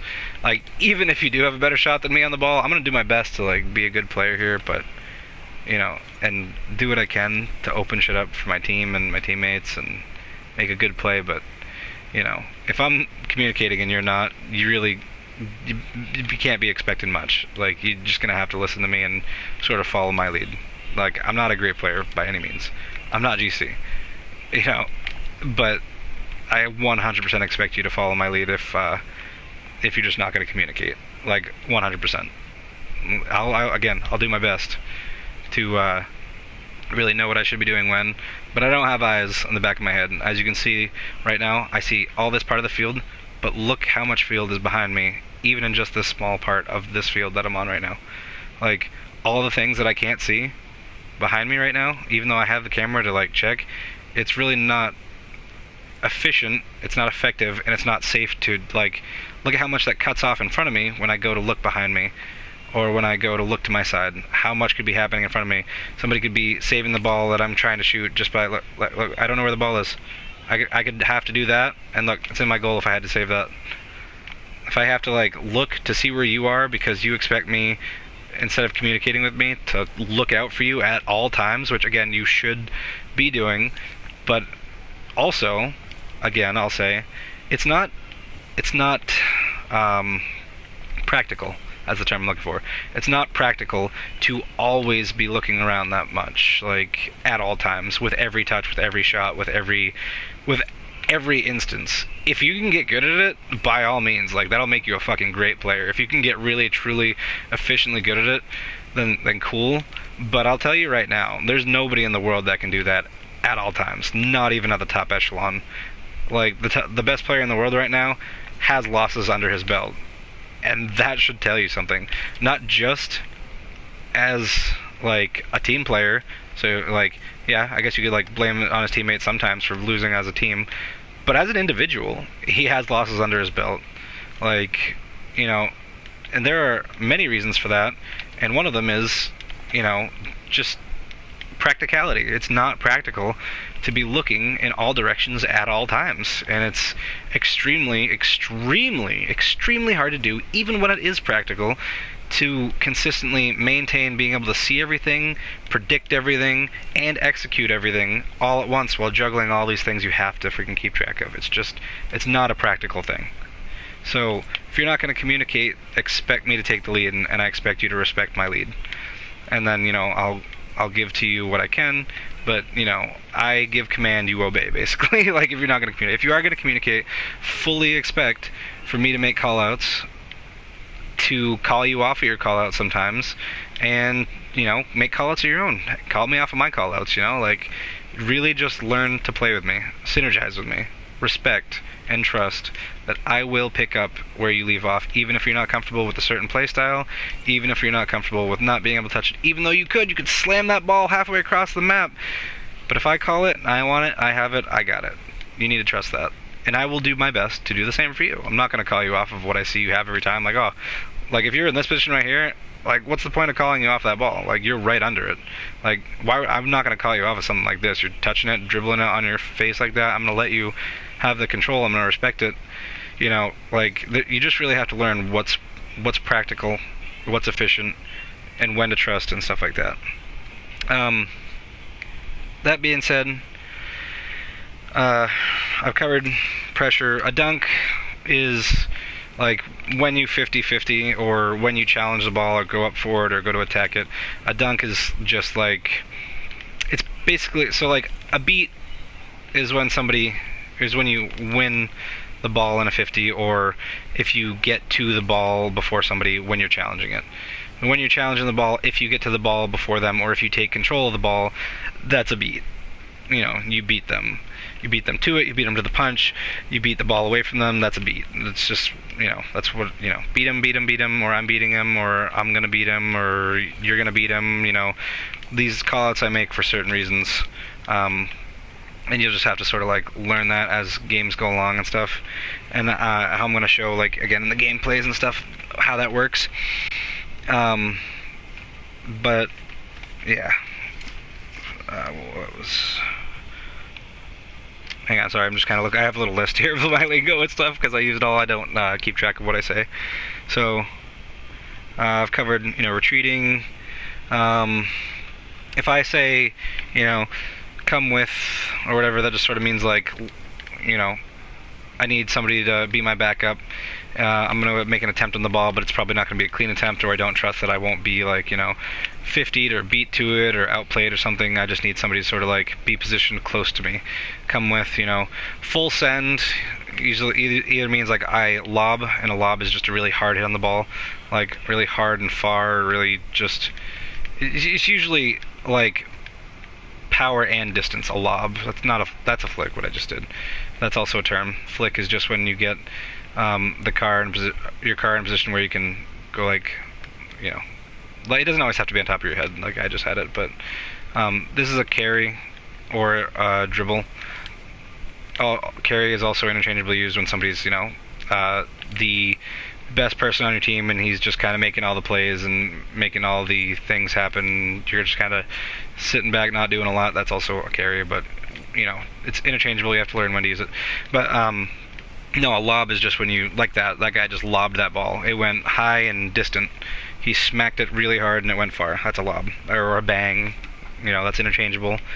And if I just say come with, that just means, like, come with me, I need help, means that, like, I need somebody, or I'm like, somebody, or not me, means, like, I'm not gonna be, like, those are all sort of interchangeable things that you'll have to learn as they go, but usually means, like, I need backup, I need somebody to make a touch if I can, I need, the help, I need somebody to be positioned well, it's really interchangeable, and while they're all similar, they all have their uses in very distinct situations, where I'll need you to do a certain thing based off of what I call out, and you're just gonna have to kind of, like, learn that as I go off my gameplay and stuff, and as we synergize. Control, when you have control, or I say I'm taking control, just means, you can send the ball, and send is just hit, or you can give the ball away, and it just means, like, if I smack it here, and he's back enough, which he wasn't, he still has control of that, technically. Like, that's giving the ball away. If I'm all the way across the field, sometimes, yeah, you need to bang it, you don't have enough boost, you just have to give it away, but that's also, clearing it.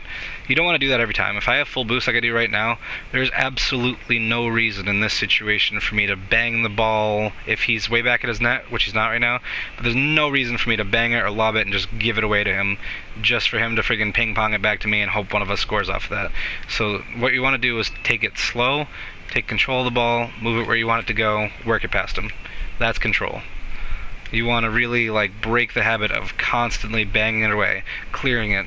Look at the space that your opponent gives you. Like, this guy, he's right on my ass, so I just have to take control of it. And I'm going to have to move it around him because he's, like, on me, and now, like, I worked it around him, and I can get it past him, and I can just go.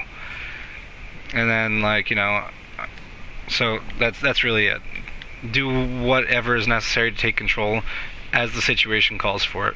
That guy was on the ball before me, I couldn't make a play on the ball before he got to it, the best play to make was a demo. Take control of the ball, flick it over his head because he's approaching me really fast, now I have control and I can just carry it in. I don't need to risk, I don't need to risk right here. There's no opponent in my way. I don't need to risk just, oh no, I fucking missed because I banged it, I gave it away. No need for that. No need whatsoever. Break that habit. Completely break that habit. Absolutely break that habit, or you're going to lose a lot more games than you win. Like, there is no need for you to have full boost right here, and that guy be positioned where he was, or even where he's positioned now. I know he's behind me. I know that there's no need for me to turn and freaking, like, bang it like that. It does get it in quicker, like, right? But this fucking stupid bot, I can't really do well with explaining because he's just chasing it all the time. That's chasing, by the way. That's a good example of chasing. The bots are absolutely designed to chase. Like, no matter what happens, it doesn't matter what's happening behind them, in front of them, to the side of them, to the left of them, what the best play to make is. That's what chasing is. Like, chasing, it can be bad, and most of the time, if it's ball chasing, it is pretty bad. Like, it's usually a bad thing to do. Usually, not always, but usually. Like, but for example, like, I have control of this ball right here. He's coming, he can't get there before me. I beat him to that time. Again, making bad examples just because he's chasing it so fucking much, so, like, I'm not good enough to really make a great example out of it. But, there's just not a good reason for me to, like that, to try and bang it away from him. He was off to the right, I was going to get there before him. I hit that over to the right side, and that could have been a goal if I just slowed it down and controlled it. There's no reason to do things sometimes just for the sake of doing it. Like, say that's the enemy net over there. There's no reason for me to freaking, if I could, I'm too close to it right now to make a power shot, and that's also something you should work on with game sense and reading, is when you're too close and when you're too far away to make certain, like, to create power on it. Controlling the power of the ball and reading the power of the ball is important in reading overall.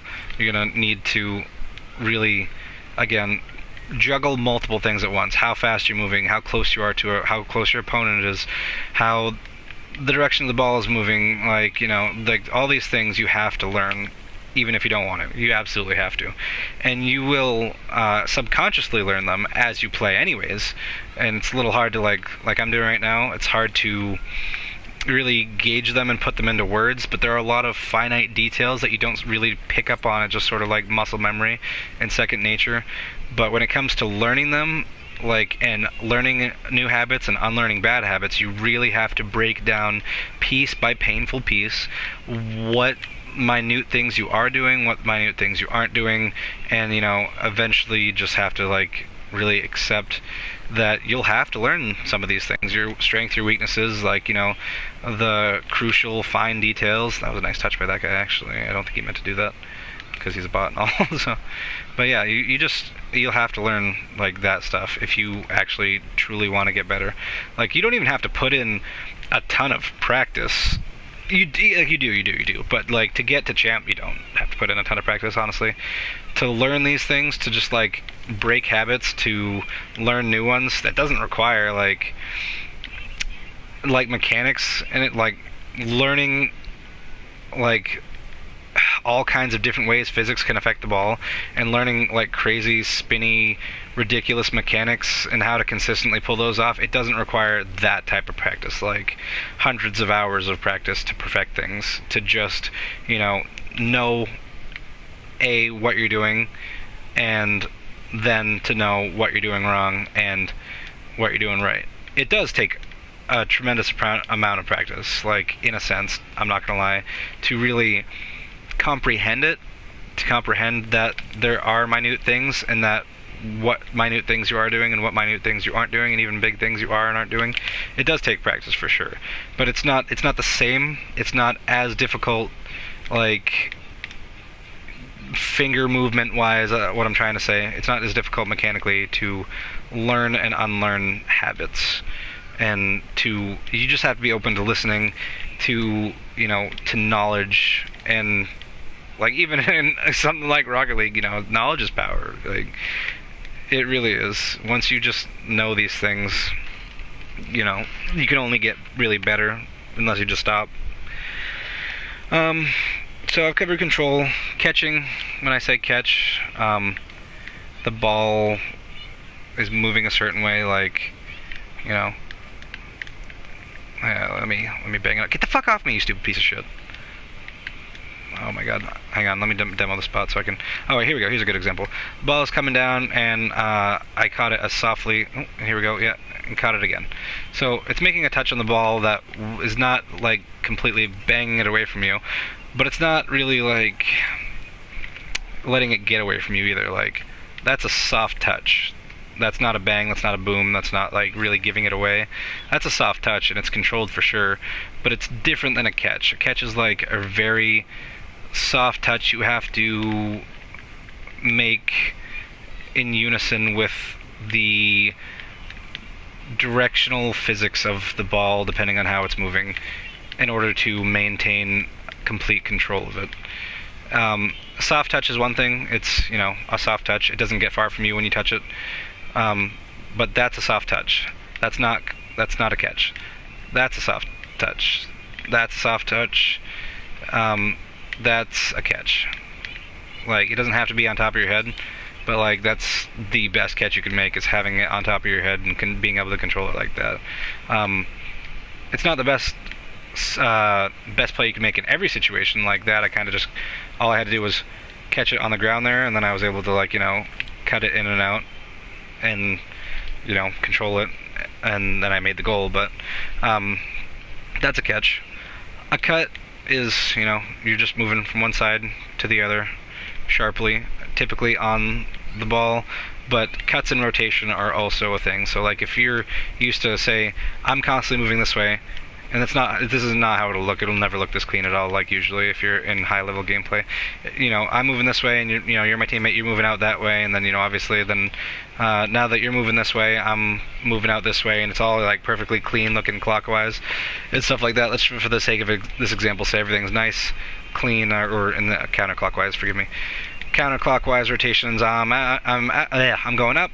You're going back. I'm going up. You're going back, and everything's nice and clean like that. Sometimes.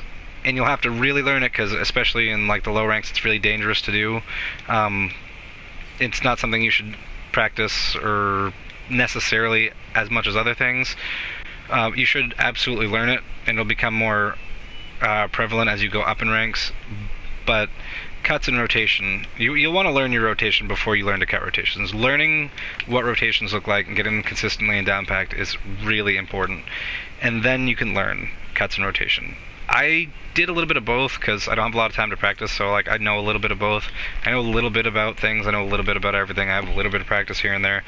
I know for a fact I have a lot of room to improve. I could do a lot better simply by like practicing some of the things that I'm saying. So it's sort of a like do as I say, not as I do type of thing, and even then you probably should seek additional higher level advice than mine if you really are that interested. But just for the sake of playing with me and like learning how I do things, like just that an average Joe like me can get champ, because it's not hard. Like it's just basic shit. So with that being said, I'm just kind of still going down my list here of things that I haven't covered. Covered clear, interfere. I need you to interfere with the play that's happening. Usually that means challenging the ball or something, but it can be demoing like that. And if I need you to interfere and I say interfere, then that means you need to interfere. If I say interfering, that means I need to interfere. Again, all these things are interchangeably used, and you learn them as I go over gameplay and shit. I've covered control, I've covered catch. Dribbling is not always when you have it on top of your head. This is a dribble. Just controlling it, in front of your car, like that. Being on it, being able to make touch or consecutive touches, or one long consecutive, like you're constantly touching the ball. It doesn't have to be any certain necessary way, but that's a dribble. An air dribble is likewise with control, just that you're doing it in the air. And that's only important, like, it's not really important for you to learn.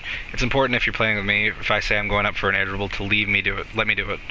Let me, that's technically an air dribble. It was a really piss poor one, but that's technically an air dribble, and I have a purpose to it, to either beat a player or to try and score or whatever.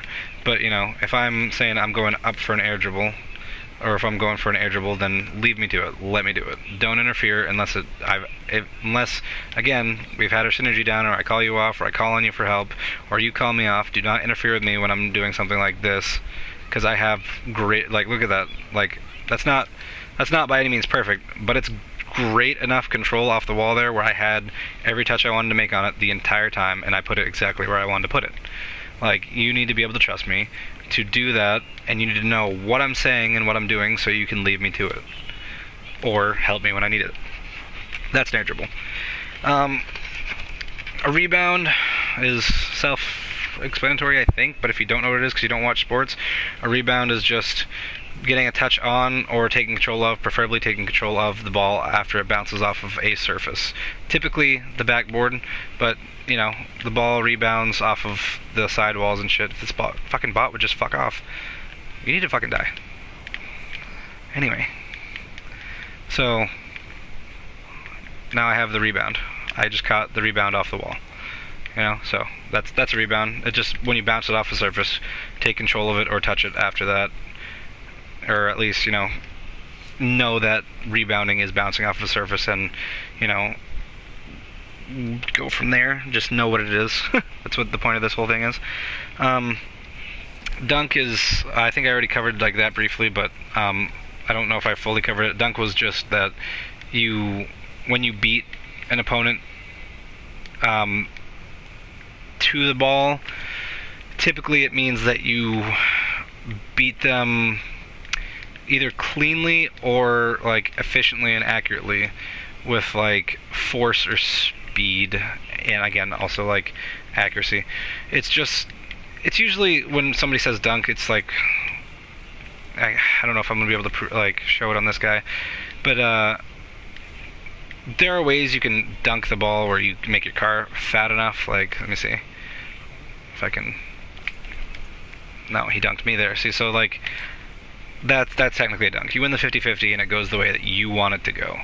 That did not go the way that I wanted it to go because I'm bad at this game. But you know, that's basically what a dunk is. Or if you are up in the air in time and like they're really close to it, they're really close to saving it, touching it, or even they are touching it, and you know their touch just doesn't kind of matter. It still goes exactly the way you want it to go. That's a dunk. Flick is kind of what I showed earlier. It's a mechanic specifically. It's a universal term, really. It's if I didn't suck at the game again, I'd be able to show you a little better. Can you fucking not, you stupid fucking bot? Fuck.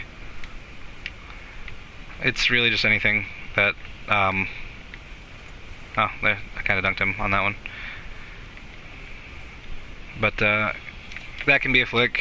You know, your car's just sort of flipping into it. I swear to fucking God, stupid little bitch keeps bumping me. That's a bump, clearly, if you didn't know. Bump is when you smash somebody with your car. A demo is when you go all the way through them and blow their ass up. But yeah, bump, demo, and again, flick is just anything where your car is flipping. He actually dunked me on that. That was crazy. Yeah, that's more of a flip than a flick, but that's a flick. Shitty one, but it is a flick. It's you know, there's really nothing more else to it. It's just kind of like when you flip, the car goes or the ball goes sailing off your car. That's not really a flick. That was just kind of a really failed pop sort of thing I just had going on. But, you know, that's a flick, you know. Anyway. Clear, rebound, read. Redirect is another mechanic.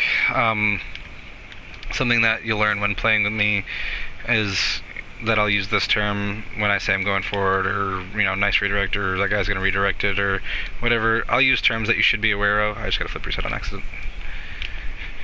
And that's just, you know, the ball is coming at you, and then doink, and then you just kind of like, it's hard to show. Can't really do it in this setting, but the ball is sailing at you, usually in the air, although this technically right here, you know, if I'm coming from this way, that's technically a redirect. You touch the ball and literally just redirect it the way that you want it to go.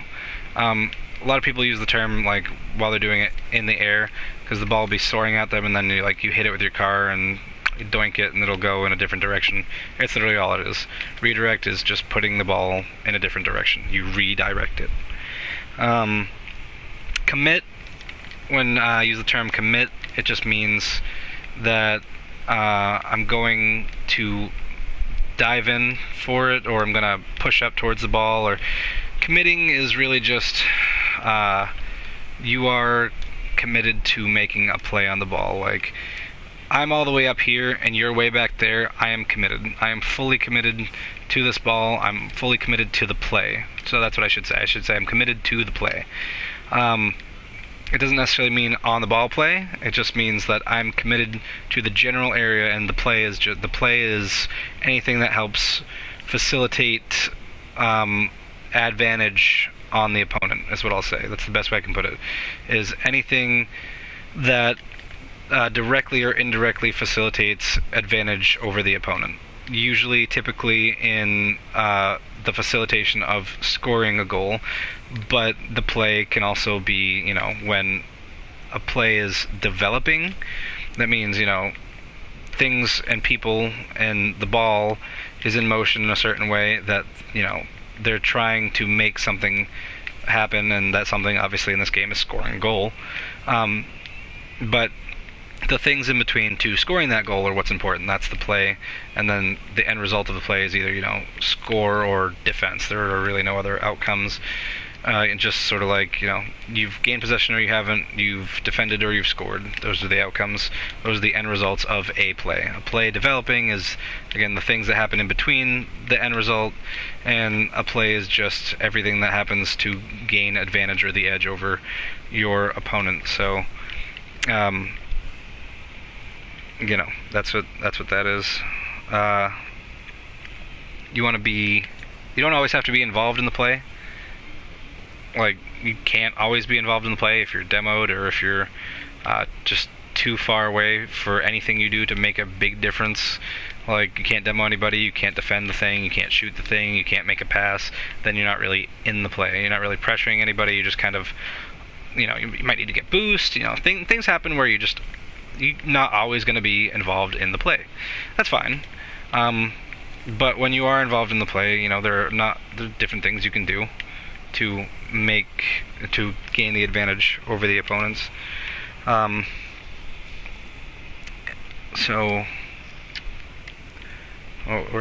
was I on? Trying to read this thing and explain at the same time is hard.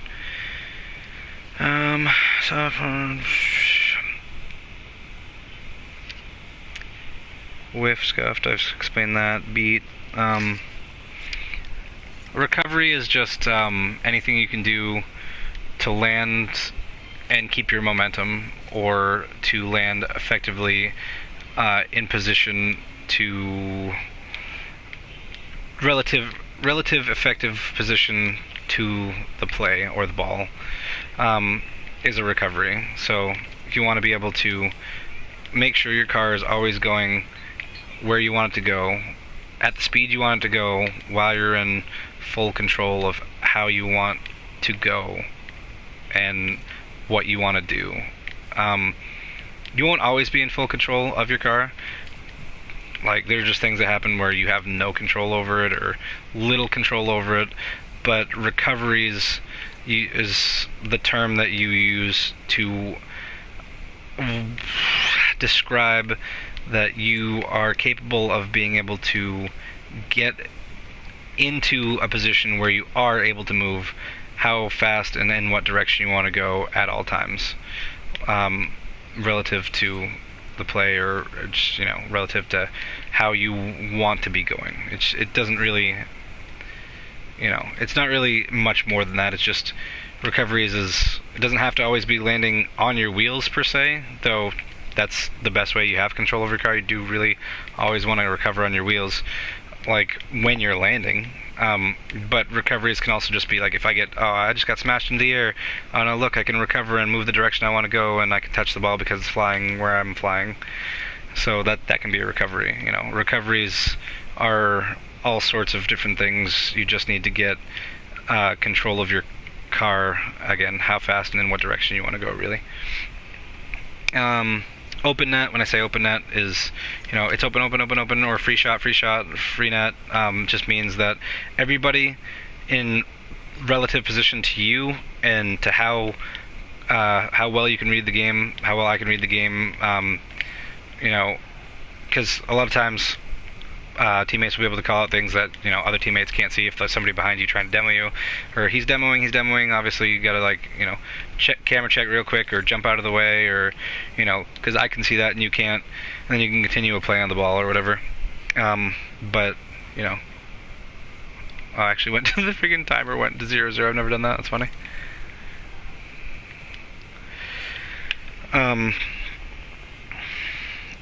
What was I saying? I completely just fucking fucked myself up with that. I think I hear my son doing something he shouldn't be. Son of a bitch, dude.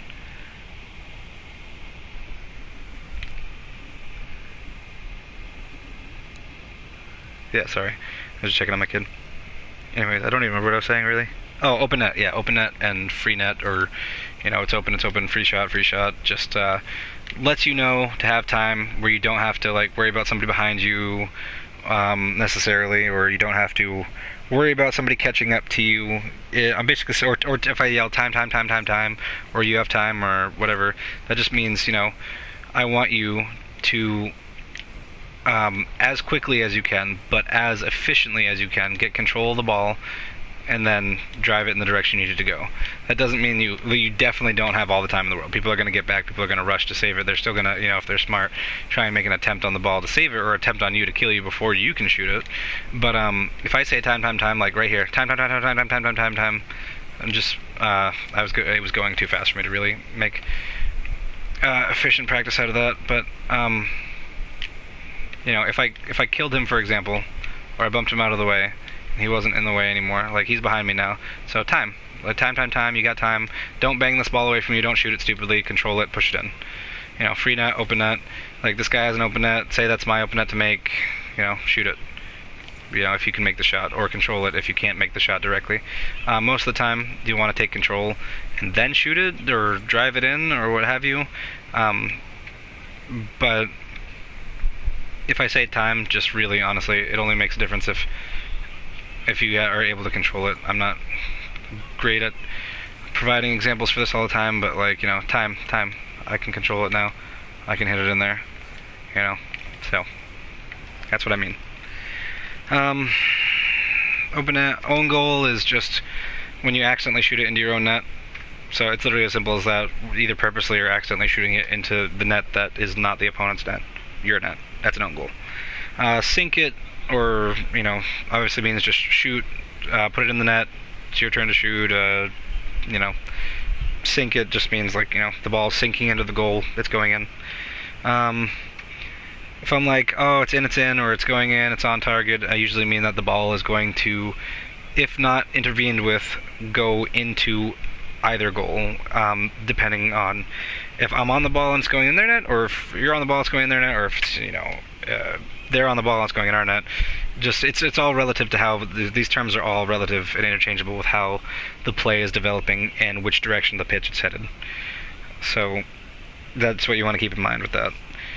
And besides that, we got so sink it. I got attempt. If I say attempt, you make an attempt on the ball, or if I say attempt and I'm on the ball, obviously I'm going to try and do something. But if I say attempt and I'm on the ball, that usually means I'm not confident that'll go the way I want it to go, and I'll need somebody to be prepared as backup. How did that guy just avoid my fucking demo?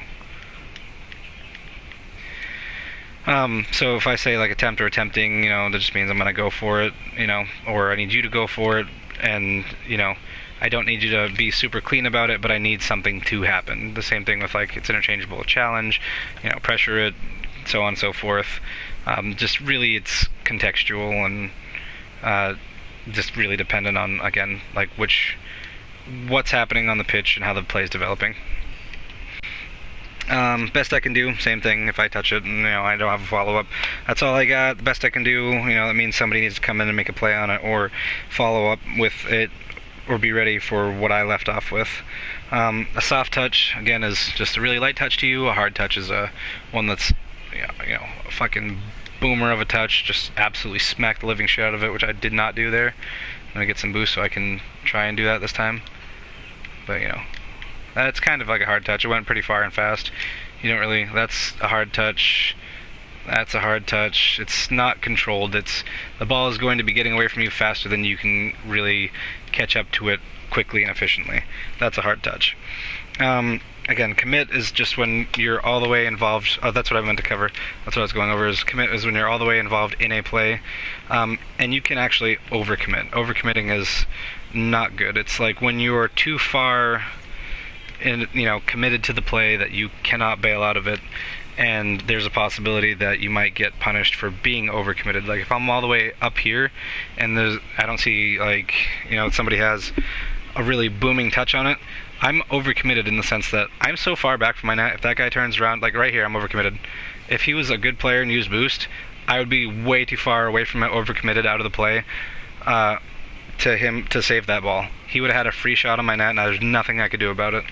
Overcommitment is dangerous, and you really have to work on that with game sense, positioning, all that.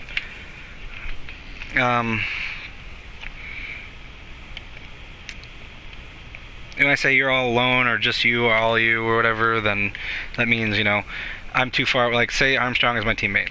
I'm back here. You're all alone, buddy. That ball's all you. There's an opponent on him, or whatever. He's challenging the ball, attacking, and there's nothing I can do to help you temporarily.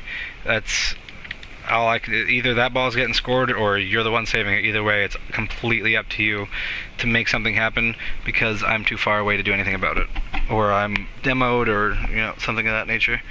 But or if we're in threes and I see that I've made my play and the teammate has also made a play, or he's not where he should be, or he's killed or something like that, then you got a difficult situation, but one you have to be stoic and patient with, where you're gonna have to make something happen or you're gonna get gold on. That's all that is, you alone, all you. Rule 1 is, let me see if I can actually get this guy to do it. You fucker. Stop it. Come here, you stupid bot. Oh, damn it. Hang on. I'm gonna try and get him to do it. Here we go. He actually went around me, no way. I don't know what I can really get him to do it. But anyways, basically when two cars are like nose to nose or butt to butt or nose to butt, and you guys are just stuck in that position, like neither one of you really want to move, it's not advantageous or really disadvantageous to be stuck in a rule 1 with an opponent, because then, I mean, if you're in 2s or 3s, then you're taking somebody out of the play, but you're also out of the play, so then it's a 2v2, or a 1v1, then, it's not necessarily advantageous or disadvantageous to be in a rule 1, which is typically why you want to keep it and lock it. It's an unspoken rule in Rocket League that you really just want to maintain. That's what I mean by rule 1. Or I'm stuck in rule 1, and it means I can't move, or I'm not going to move because I'm stuck with some guy. That's that. It means you have to be ready to solo it, or just you and your teammate besides me ride it out. I'm dry, I'm empty is I'm out of boost, or I'm surviving on pads. If I got nothing, I'm saying I got nothing. It means I don't have a play to make, or I have no boost, or need boost. Right now I'm dry, I'm empty, I got nothing. When I have this, I'll say I'm dry, I'm empty. When I have this, I'll say low boost, or I'm dry, or I'm empty, because there's not a lot you can do there. Like, there's some play to make. Having some boost is better than none, but it doesn't make a huge difference, honestly. You really want to have more than 12 at all times. 12 can make plays, but not a lot of plays. Backing off or retreating, just means or bailing, means I'm backing off the play or the ball, or need you to back off, so on and so forth. That's contextual. Follow, again, just come with me, need you to come with me, need some help. And I think that pretty much covers it. I mean, pinching is just, that's one more term. There are a couple more terms you'll need to learn, but with me, but I'll go along as I go. Pinching is just like that, and then I don't know. Hang on, I have to use the bathroom real quick. Pardon me.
Sorry, y'all, I got a migraine. I had to go grab some meds. I'm gonna join Magic here, though. That's pretty much everything I had to carry. Or had to say. You know, basically, I don't really have much more to put in that. I did want to cover pinch, which was just kind of like that. That's a pinch. You just literally put your car in contact at a perpendicular sort of position to the ball where you can... Oops, that was fucking stupid. Well, your wheels can't touch it when you do that, because it'll just pancake you like it just did. That's another term, is pancake. It literally just means you're flattening the ball, or flattening yourself against the ball, or just sort of anything like that. But, you know, pinch, that's a floor pinch, because, you know, this is the floor that you're driving on. Ceiling pinch can be when, you know, you perpendicular yourself to the ball and smush the ball off the ceiling and it goes flying. Or a wall pinch can be when you know, perpendicular yourself to the ball and pinch it off the wall. And then just sort of like a regular pinch, if I say pinch, and don't have... that was a perfect pinch. I didn't mean to do that. That guy ran into me, and the ball was in between us, and therefore he pinched it with me, and it went off the car into the air. So just a pinch in general is when it smushes and goes flying. That's a pinch. And then, so shadowing, so let me drive this guy. What I just did to him right there, driving up beside him and steering him off of it, that's called screening, and that's just driving him off the ball. What I'm about to do here is, if he has possession, what I'm going to do is shadow this ball. I want my nose to be facing in the position that it's traveling. This is shadowing it. I am the ball's shadow. I'm moving as it's going, or as he's going, and I'm shadowing his movements, or shadowing the ball's movements. It's more important to shadow the ball, but equally as important to shadow the opponent, because shadowing, again, this is one of those things where you have to, like, in game sense, maintain just your position. And position is relative to, you know, how your teammates are, how the ball is, how the play is developing, how the pitch is. Shadowing is maintaining the directionality of the ball and or the opponent, and mimicking what they do until you have to react and defend. Shadowing is, I want to say, always defensive. It's always reactive. How about that? Shadowing is always reactive. Whether you are defending or attacking, shadowing is reactive. Because you can shadow, like him, like here, I can sort of shadow him and then it's not really a defensive play, it's not really in danger of my net or anything, but I can make an offensive play off of that. I shadow him here, so that way, yeah, see, he bumped me into it, so that's actually a good example. I just shadowed him while he was sort of coming up, approaching the ball, and then, like, if he were to try and hit it off to the side here, like, if I'm parallel with him and we have the same speed going, he has only one way to hit this. So, like, the ball's right there where that pad is, this boost pad, and it's going into his net, and I know for a fact he's going to touch that ball. Then, you know, the only way he can hit it from here is to hit it, you know, if it's going fast enough, to try and hit it to the right. So what I want to do, if I'm offensively shadowing, again, shadowing always being reactive, is I want to make sure I'm just in his way. Like, I want to make sure I'm in his way, so when the ball comes, I can just pinch it back that way, or, you know, hit it back in the direction he hit it away from. And that's what shadowing is. It's most of the time described as defensive, but it's reactive in any way. It's reactive offensively, defensively, no matter how you look at it, it's reactive. That's all that is. A solo is just, you know, take it solo, or I got it solo, or I'm soloing. It means I'm just making a play by myself, or you're making a play by yourself, or I need you to make a play by yourself, or this guy's soloing, or which means he's making a play by himself. AFK means away from keyboard. It means that somebody's not at their controller or their keyboard. It's came from, like, way back in the day, like PC usage and stuff like that. It's applicable on a bunch of different things, but for the sake of Rocket League, it just means that somebody's standing still. Throwing means, like, you know, you're winning the game and then you start throwing the game away by losing it. Like, oh, I'm throwing, means, like, when I say that, it means, like, oh, I'm doing really badly all of a sudden, I don't really know why. If I say I could say they're throwing if, we start winning and they were like kicking our asses all of a sudden. Throwing just means a downturn in, or a complete 180 in the direction of the way the game was going, for whoever wins or loses. Victory is a complete 180, basically, is what I mean by throwing, depending on how I use the term.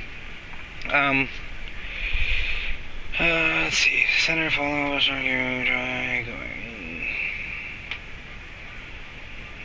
Yeah, I've covered that. If I am like you, or yelling out you a lot, this means I need you to make a play, make a challenge, an approach, a rotation out, a defense, something. It means usually when I yell you, it's to whoever's I'm in comms with. Typically, if I yell you and I'm playing with two people who are in comms with me, it's the person who's like capable of making a touch on the ball first, or the better touch on the ball. If I say you, it more or less just means like, not me. However, if I say you and I'm playing with two people, I expect between the two of you to figure it out, between the two of you, like whoever's next up on the ball, next in rotation. If I yell out you, if I say, he's gonna demo you, or he's on your ass, or he's gonna block you, or something like that, it usually means in context to the person who's making a play on the ball. I'll usually, when I'm saying like you or speaking at somebody, it's typically whoever is in again, it's contextual. You have to see it in gameplay. It's in relation to who I'm playing with and what we're doing, or what I'm doing. So, if I'm playing threes and somebody's on the ball, my teammate, and I'm headed back in rotation or whatever, and then, if you see me coming, you should see me coming as my teammate. You should be paying attention to me as well as everything else. And you can see clearly that it's me, my name, I kick your butt. I'm running at you, and I'm like, you, and I'm not on the ball, and neither are you, and I'm just kind of rotating in, you're sitting in net. Obviously, that would mean you, whoever I'm closest to, would mean that you need to get going into rotation because I'm coming out of rotation. You should not be in the same spot that I am. Nobody should ever be stacked on top of anybody else. If you think of the game, the field, if you look at it again from above, and you imagine it to have 6 grid squares, no single person should ever be in the same, like if you imagine if you cut up the field into 6 grid squares, no player should ever be in the same grid square. There are certain exceptions, but for clean, normal, consistent, effective rotations, nobody should ever be in the same grid square. Not in 2s, not in 3s, never. It should never happen. 4s is hard because it's like the fields are small relatively, and it can get chaotic to have 4 people. I don't know how 4's rotation works really. Honestly, it's hard enough to keep track of like 3's rotation. 3's isn't hard rotation thing to get down. Typically it's one person's on the ball, one person is positioned as an assist or a backup, or a playmaker of some kind, demoing, taking the lead, and then one person's defending. There are like some mix-ups to it, but all in all, nobody should ever, except for very rare exceptions, and usually only in super high ranks, be in the same grid square. Nobody, ever. It should never happen.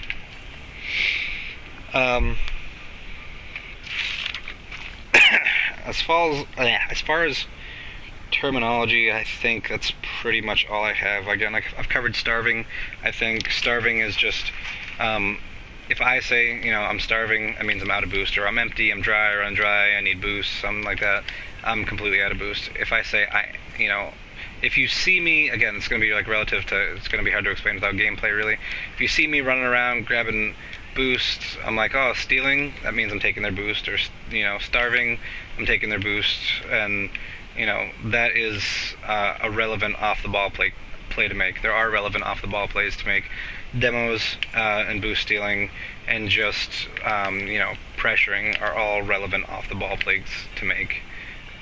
They're all extremely efficient, effective, but off-the-ball plays have their time and their place to be used. and playing them too much or misplaying them can result in, very, tremendous counterattacks and punishing. Lift is sort of the same thing as popping or carrying the ball on my head. When I say lift, it usually typically means like I'm under it and I'm just kind of like lifting it up in the air, popping it, or carrying it up or something like that. Grounding the ball is sort of self-explanatory. If it's up in the air, whoops. Oh, fuck that guy, I guess. If it's up in the ball like this, and I'm just like ground it, or I'm grounding it, just means sort of like I'm just not going to touch it, or I'm going to purposely hit it to the ground. Or he's grounding it, that means he's doing that, A doink just means like a touch, sort of, doink. I don't know, it's a term that I use sometimes, again, interchangeable with some other things. Usually refers to like some sort of like little pop or big pop, just doink it, plop it, hit it, smack it, whatever you want to call it. I've covered clear, disrupt, block. If I cover me, or mine, that means I want a shot at the ball. It means leave it to me, give it to me, let me have it, let me pick a play on it. Pass it over to me, or, I'm ready, I'm here. That means I'm in a position for a pass. Just kind of like look for me. You flick your camera one way or the other, or take your ball cam on or off, so that way you can see where I am, or I'll say I'm left. Or if I call out my position and then I say me, that means expect to shoot it in the general direction of where I am, even if you can't see me. If I'm pushing up on you and I'm up the field and you have the ball over there and you're carrying it that way, and I'm like shadowing you over here, like mirroring you or in position, I'm like me, and I've already told you I'm left, then you don't need to guess where I am. That just means, that pretty much means pass it. It can get confusing, and I should be more clear with it, and I'll try to be. Like, because it also can mean, leave it. Usually when I say me, it means don't touch it, or leave it, don't touch it again. And I got it, like me, got it, scored it, or whatever, or me, and I've told you where I am. Yeah, usually if I've told you where I am and then I say me, that means pass it. If I just say me, that means leave it. That's kind of how I do that. I should work on that better, but that's just kind of how I do things. If I say one more and I'm on the ball, that means obviously I'm touching it at least one more time. And if I say one more and I sort of like with a question mark, that means I need you to touch it at least one more time, typically in the same direction you're going. It doesn't really have to be like anything fancy, just sort of in the same direction that you're going.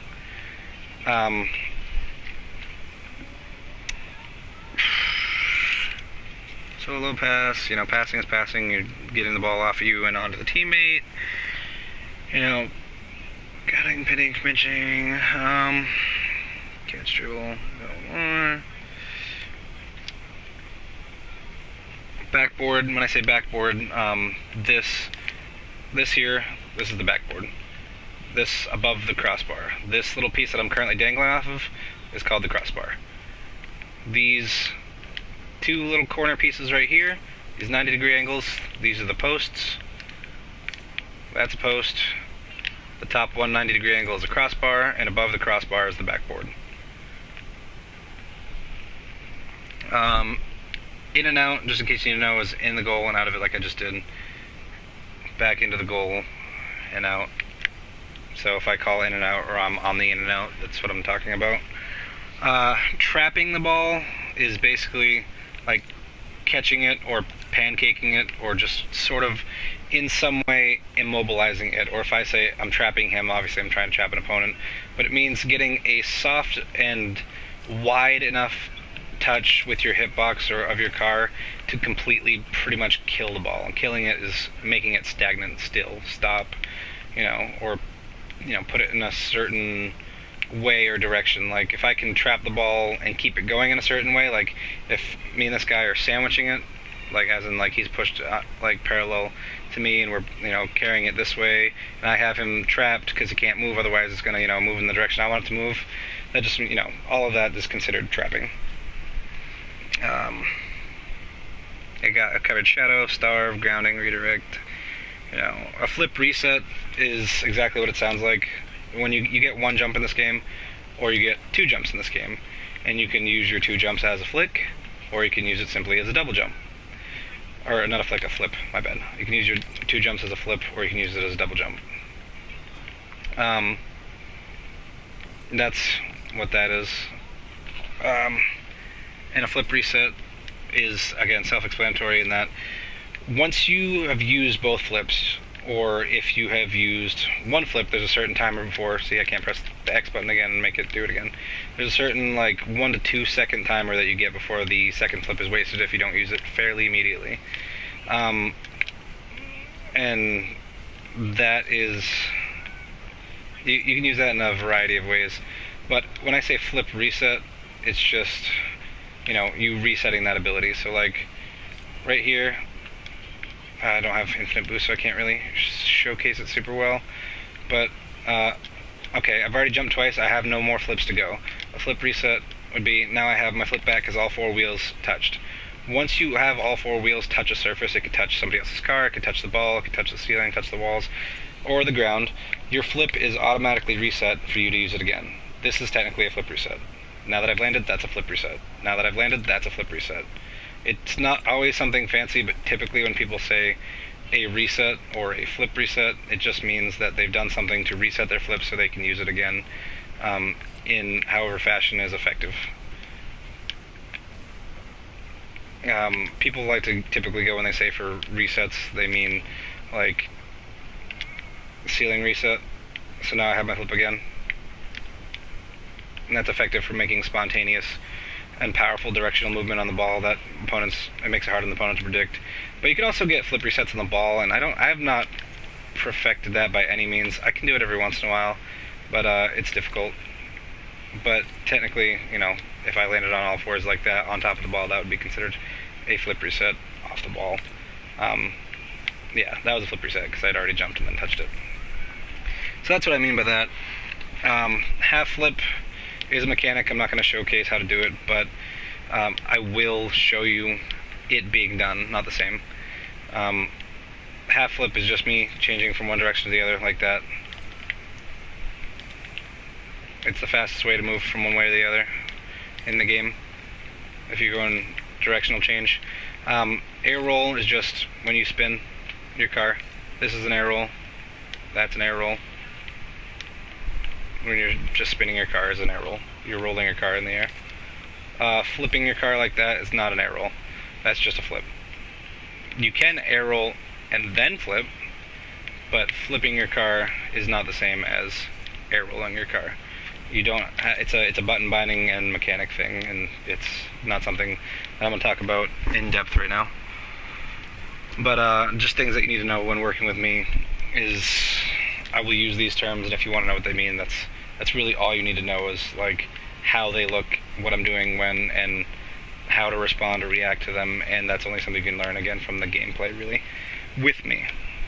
Attack is, you know, from calling out attack or, you know, from like full send or attack, that just means, or full pressure or 3-man push, that means we all push up at once, we all attack the ball, we all put pressure on the ball. Or full send, you know, just kind of like all of us, you know, last ditch effort to make a goal. Attack it again, you know, put pressure on it, attack the ball, make a play on the ball, do what you can. It's sort of more of a chaotic thing, but, you know, it's efficient and effective sometimes. It's mostly like a last ditch sort of thing, I guess. If I'm like attack, or whatever, you know, I'm just getting kind of frantic with it. That's kind of all I have, really, I think. I think that's really absolutely actually it. I think I've covered every term that I wanted to cover.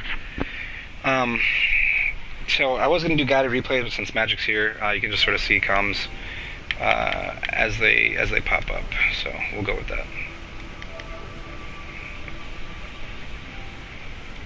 Hey! Yo, what's up, Kingy Butt? Yo, bro, I'm so sorry that took so long. I was in the middle of a freaking comms term video, and I'm still kind of in the... Hold on, Tyler, shut the fuck up. What'd you say, Kik? I said I'm in the middle of a an instructional video on my stream, and I was just covering a list of like terminologies and stuff like that I use often, and just sort of like how to play with me and what to listen for and how to use comms in like general like Rocket League terms and stuff. Oh, no shit. Yeah. No, that's cool, bro. I needed to warm up anyway. I was playing some fucking duels all morning. Nice, nice, nice. Yes, sir. Ty, you want to invite Kinky Butt? Kinky. Kinky butt. Oh, no. Oh shit. Yeah, it's forever gonna stick now. Yeah, right. Probably. Shout out Speed Gang. Fucking funny. I gotta check on my son while I'm waiting to join you. Or am I already with you? I have no idea. Why is it not? Oh, there we go. Hang on. There we go. I got you. You got what? Oh, fuck. Hang on. I'm in the game chat. My bad. What'd you say, bro? You got my what? No, I got your YouTube channel. Showed it out in my description, like in my pinned messages too. So Thank you. I don't know if you're still streaming or not. But Hey, Ekron. Good.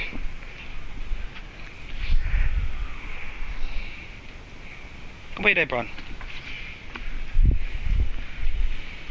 What is it? Ty, are you coming with me and Mom and Gemma on Sunday? Fuck no. I ain't going nowhere on Sunday. I'd really like you to, but Why are you, take like 20 minutes. What do you want me to do? We're taking Gemma to go meet Santa Claus for the first time. Aww. We're getting pictures taken. I know where you're going. Yeah, they're like professional pictures or whatever. Then they're gonna send them to Mom. I'd really like you to get a picture with your niece. You want me to get a picture with Gemma? Yeah, with Gemma and Santa. So like for Mother's Day, I bought Stephanie this family tree picture frame portrait thing. And what it is like there's like a molded tree. Around the tree. Yeah, it's like a molded tree, and it comes with a bunch of picture frames, and at the end of each branch, you put a picture frame, and me and Steph need pictures, so we can put it up on the wall and it not be empty, so I'm thinking that'd be like a good idea, because we got a couple good pictures, but we want more, you know what I mean? Yeah. It's up to you though, you don't have to. We can always get pictures further down the line if you don't want to. I understand your Sundays are valuable, but... Oh, my weekend's pretty full, but, as long as it's before 2 o'clock. Oh, it's gonna be after. It's gonna be like 3 o'clock. Oh, for fuck. Hey, I want to try and do something real quick and tell me if you guys can hear me. Alright. Mic check, 1, 2. I don't know. Yeah, we can hear you. Fuck, dude. Why does it do that shit?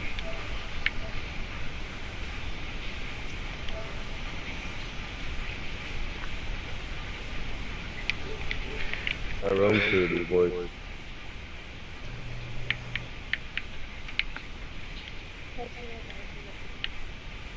Literally that. Alright, so you guys want to go play a couple matches of Cash 3s before we jump into some competitive, or? Yeah, sure. Yeah. I don't know if you could tell, but I'm getting sick. Piece of shit. That's I all woke up this morning and had Tyrone voice. The Tyrone voice, there it is. And I was like, hop in the party chat, and then I cleared my throat right before you sent me the invite, and then it went away. Yeah, I'm honestly getting better at those fucking 1v1s, bro. Yep, that's 7, I think we've had. Alright, so for the sake of my little stream here, I am going to try to communicate a little more frequently than I usually do, so yeah, I'll try and call out what I got when I don't, and stuff like that, make corrections as I go. That's Yeah, fine. I believe in you. I'm trying to help Cake fucking build up his fan base. Literally every single stream that I have, I put his YouTube channel in my pinned fucking comments, dude. You know how long it's been since I've streamed? Or even fucking Twitch or anything? I'm thinking about maybe just streaming on Twitch instead, or doing like the same video and putting it on Twitch but saving it to something where I can share it. I don't know. I think you get more streamers or more views like on Twitch and stuff. I think you only need I think you need less views on Twitch to become a popular channel. Yeah, but I mean, they take like fucking, I think it's like 90% of all earnings that you gain on your channel. Yeah, they where YouTube they really doesn't. fucked up with that. Oh, my bad, bro. Nice, This good is my pitch. first match, so y'all gonna have to forgive me. I'm gonna hit it We're mid. good. Oh, maybe not. Okay, I I got got it. you there. I'm going back. Going, yep.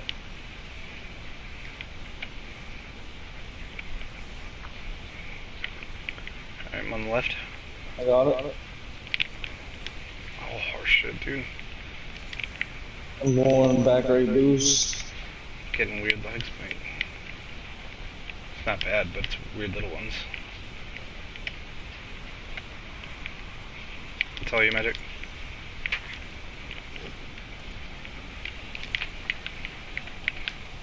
Bumped him.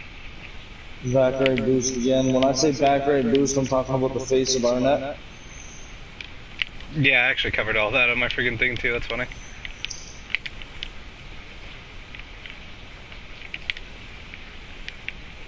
Oh, it's a bad touch. Not where I wanted That's to me. go. Fuck away from me. That's not good. That's all you, Magic.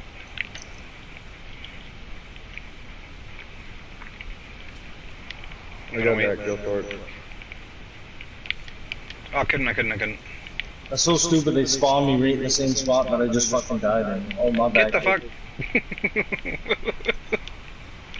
Fuck out of my way, you fucking Oompa Loompa. Oompa Loompa. Oh, I shouldn't have been there. It's a bad position. I'm in that. All you bud. I should have put that a little further. I'm at 19 right now. Fuck out of my way. Took my boost, I'm at 9. I tried to let that come down a little bit before I caught it. I got that. Yeah, I got their boost. I'm gonna kill. Kills when I didn't cover, that means demo. Oh shit. Patience. Let's go.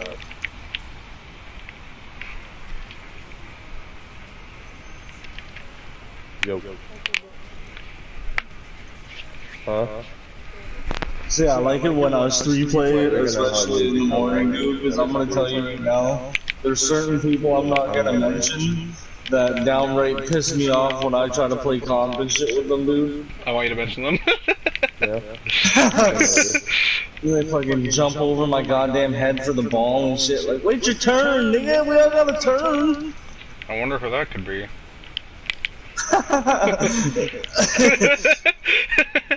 I definitely also didn't call them out when I was trying to freaking make examples of not what to do or what not to do. After you touch gold rank, it's gonna get a lot harder. So it'd be better if you did it. Got it over him. Well, that way, fucking. How the hell do you? Once it gets harder, you'll get better. Right. She's what, playing Rocket League? No, it's Rocket Racing, Fortnite. Oh. It sucks, but. Well, That's all you, Magic. I think he's gonna take that. I'm gonna go in that. Yeah, I got that. I got that. Never mind. Alright.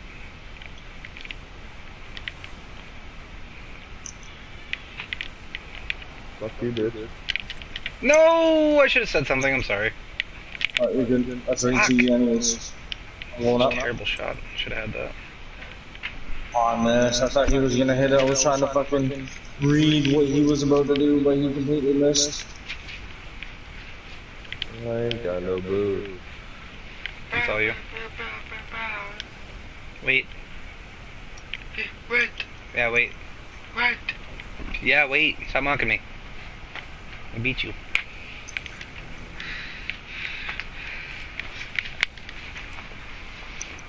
Damn. I didn't really want to follow it with a little bit of boost I had.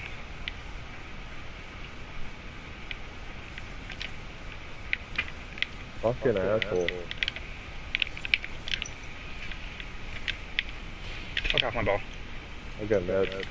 He's gonna hit it. Yeah. You need to wait. You need to wait. Need to wait. Still need to wait. I'm gonna pad you. Stop. That's how you go. Oh, fuck, my bad. Ah, I missed.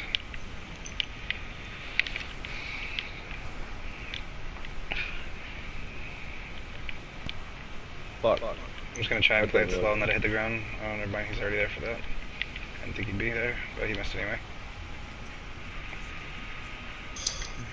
Who did that? No. I didn't do shit.